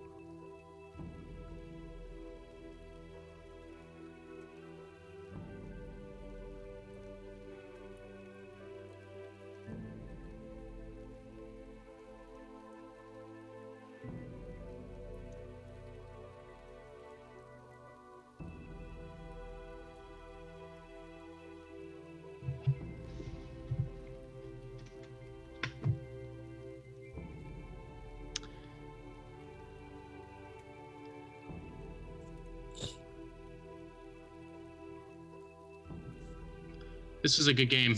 Yeah. my game. Yeah, so that's the end. Ugh. Whew. That's... That was a lot more intense than I was expecting. Yeah, right at the end there. Oh man. The deck just kept turning the screws on us. Jeez. Oh man. I'm glad you both liked it. I mean, you liked it, right? This isn't like a bad thing. Yes. This isn't No. like a... No, it's a great thing. I loved it. I loved Yeah, it. no, it really channels something that, yeah. I don't think the stories have to be sad endings, but... No, it doesn't. It No. definitely does not. But and I don't know if it's like a really sad ending, circle of life thing, but... Yeah. But it invokes a certain kind of story. Like, you did a really, really, and I'm not just Yeah. blowing smoke, you did a really good job of phrasing things that led a story in a certain direction. Yep. And we're obviously feeling it, so like, Yeah. good job. Really good job. Yeah. Thank you And it guys was for really good. playing. It was really good. Thanks for playing my game. Thanks for inviting us. I'm so glad that we were able to make this online version. It seems to work pretty well. We were all Yeah. able to use it.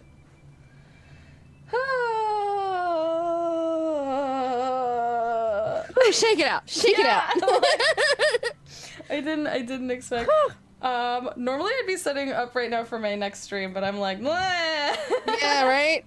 Oh, this was, yeah. I love the story y'all Yeah. built. It was so good. No. Y'all started with another like, I think, like 75% of the, 75-80% of the games have all been forest based. Well, it's a good setting. Yeah. No, it's definitely a good one. And then like Dustin has said, because Dustin has, played it before, once now, and I think it's a sort of thing that like once you do it in one way, you could imagine doing it in other ways. Because I do like the idea of like, I don't know, using it as a story base for something or something like that. 'Cause I really like the world, like it's really like the world you guys made. Yeah. I mean, forests are inherently magic in terms of so much happens there in folklore and in fairy tales because there is an unknown about it. So it has the perfect setting to do these kind of things where you can do whatever you want. Mm-hmm. So I think that that's where a lot of it is based. Yeah, and like that kids so in many the people are doing forests. Yeah. I think Kids in the Woods is just like a... Yeah, it's a fun one. Yeah, when Yeah. you got kids, you imagine them going exploring in the woods. You know what I mean? Like, Yeah. Well, yeah, and I mean, particularly easy for most of us probably to channel ourselves into it. Yeah. Because I literally, at the end of the street I grew up in Montreal, we call it the ravine. It wasn't a ravine, but it was like this unpaved road with this huge hill all overgrown with forest. So like I can picture us wandering through there and finding strange things. And I mean, I found strange things in there all the time. Mm-hmm. It's just such an easy thing to slip into, and then it Yeah. gets very personal. Yeah, Very no, this was the first like Yeah. modern setting. Like this is the first one I've experienced where people did the modern, like our world, and did the modern world. And that I was tried to cool. give you a grotto though. I know, that was great. No, it was a good element. I didn't end up getting to use the grotto music but I liked the music that we had on. It was good in the I background. did too. It worked really good. Yeah. Kate, So. your description of your struggle with your parents, like Yeah. that's what almost got me. I know. That's what almost got me. I will probably sob like a baby about this later. My mom's like in the other room and I'm like trying to not let her hear anything. Yeah. But yeah, that part was, Yeah. and then like the idea that you go home to them normal almost. Yeah. At the end. Without their son. Yeah. We don't need to. I had an idea where we had simulacrum simulacrum that replaced us, but this is much better. Mhm. I like Much this. better. I'm glad. We didn't. I don't know. It was good. We had. I told you two of you were gonna die. We had two deaths and no, more like 2 sacrifices and a transformation, which I really liked. Yeah. That was a really good one. The second I was like, let's replace them. Yeah. And Did you it like really that? worked out that we never saw, because there are cards where she comes back and visits you through the year, and she never returned. So that was really good. Oof. That was really good. So good. Oof. Thank you guys for playing. Thanks for My little claw. throwing this together for us on Monday. So Yeah. on a Monday, and I'm so glad you could play, Cate. Yeah, Me I'm so too. glad you were able to play. I know. It was so good. I did have a blast. Oh my gosh. Yeah, we My played. stomach is like all sore. Like it's still tied up in a knot. Yeah. Yep. So I guess let's say goodbye. Let's do that whole thing. Do y'all want to do? I'll go first. Okay. Go in the same order.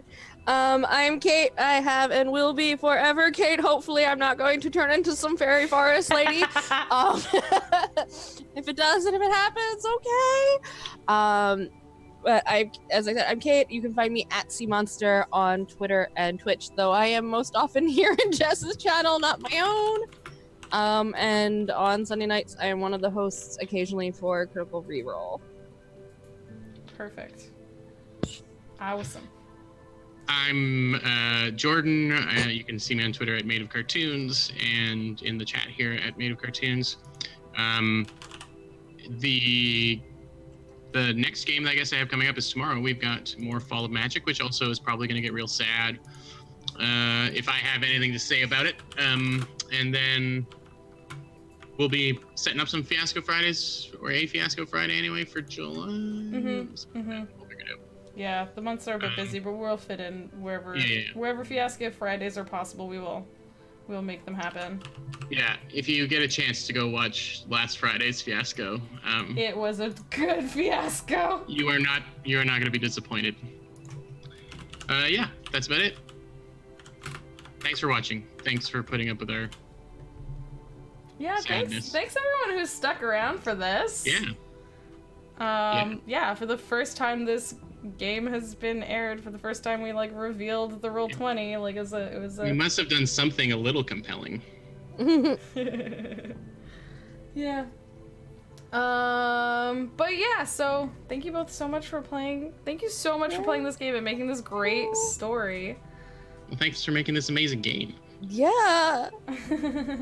Thanks for just being an amazing you. Yeah, this is hi. I'm Jess. This is my channel. Thanks for being here. If you haven't already, hit follow because we do lots of fun stuff. Normally at this time on Mondays I'd be doing Stardew Valley, but I might just go lie down for a second. But this was way better. I'm so glad y'all got to play my game.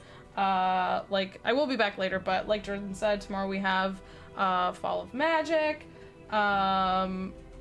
We returning to, well, we have Spire on rotating Saturdays, we have Fiasco Fridays on rotating weeks, we have a lot of different good fun content coming up. July 13th is Saturday, July 13th is the Toronto Critter meetup that I have organized happening in Toronto, and to fundraise for that, the Friday before, Dustin, GeoNerd in chat, is doing a Tal'Dorei one-shot for us where we will be taking bribes. There will also be a giveaway. Yeah, there will be a giveaway. And yeah, we're taking bribes to give advantages and disadvantages to characters. If you want to mess with people, there will be D&D themed giveaways, and we are raising money for that meetup. And the Thursday before that, I will be allowing people to spook me. I'll be playing spooky games and allowing spooky sound effects for money, because I shriek like a banshee, and anyone who's been here for any spooky games knows that. Not even spooky games. Adventure games. Any game with loud noises. Any game where something slightly frightening happens. Such as an alert going off. Such as at a a quiet light bulb moment. shorting out, or or just the suggestion that there might be Someone a figure. re-subbing. Yep, yep, it's true. So that will go really, really well, I'm sure. So definitely follow, hang out, stick around for that. Come back later. Play games with us. Join the Discord. Let me know what games you want to play. Jump to the Patreon. Get first chance in spots. It's so hard to remember to plug all the things. But thank you for being here. This has been a great, great time. Everyone who stayed here, you're all awesome. Thanks for being here. We'll see you later. And thanks so much. We'll see you later. Bye. Bye, bye, bye, bye, bye, bye, bye. Thanks for watching.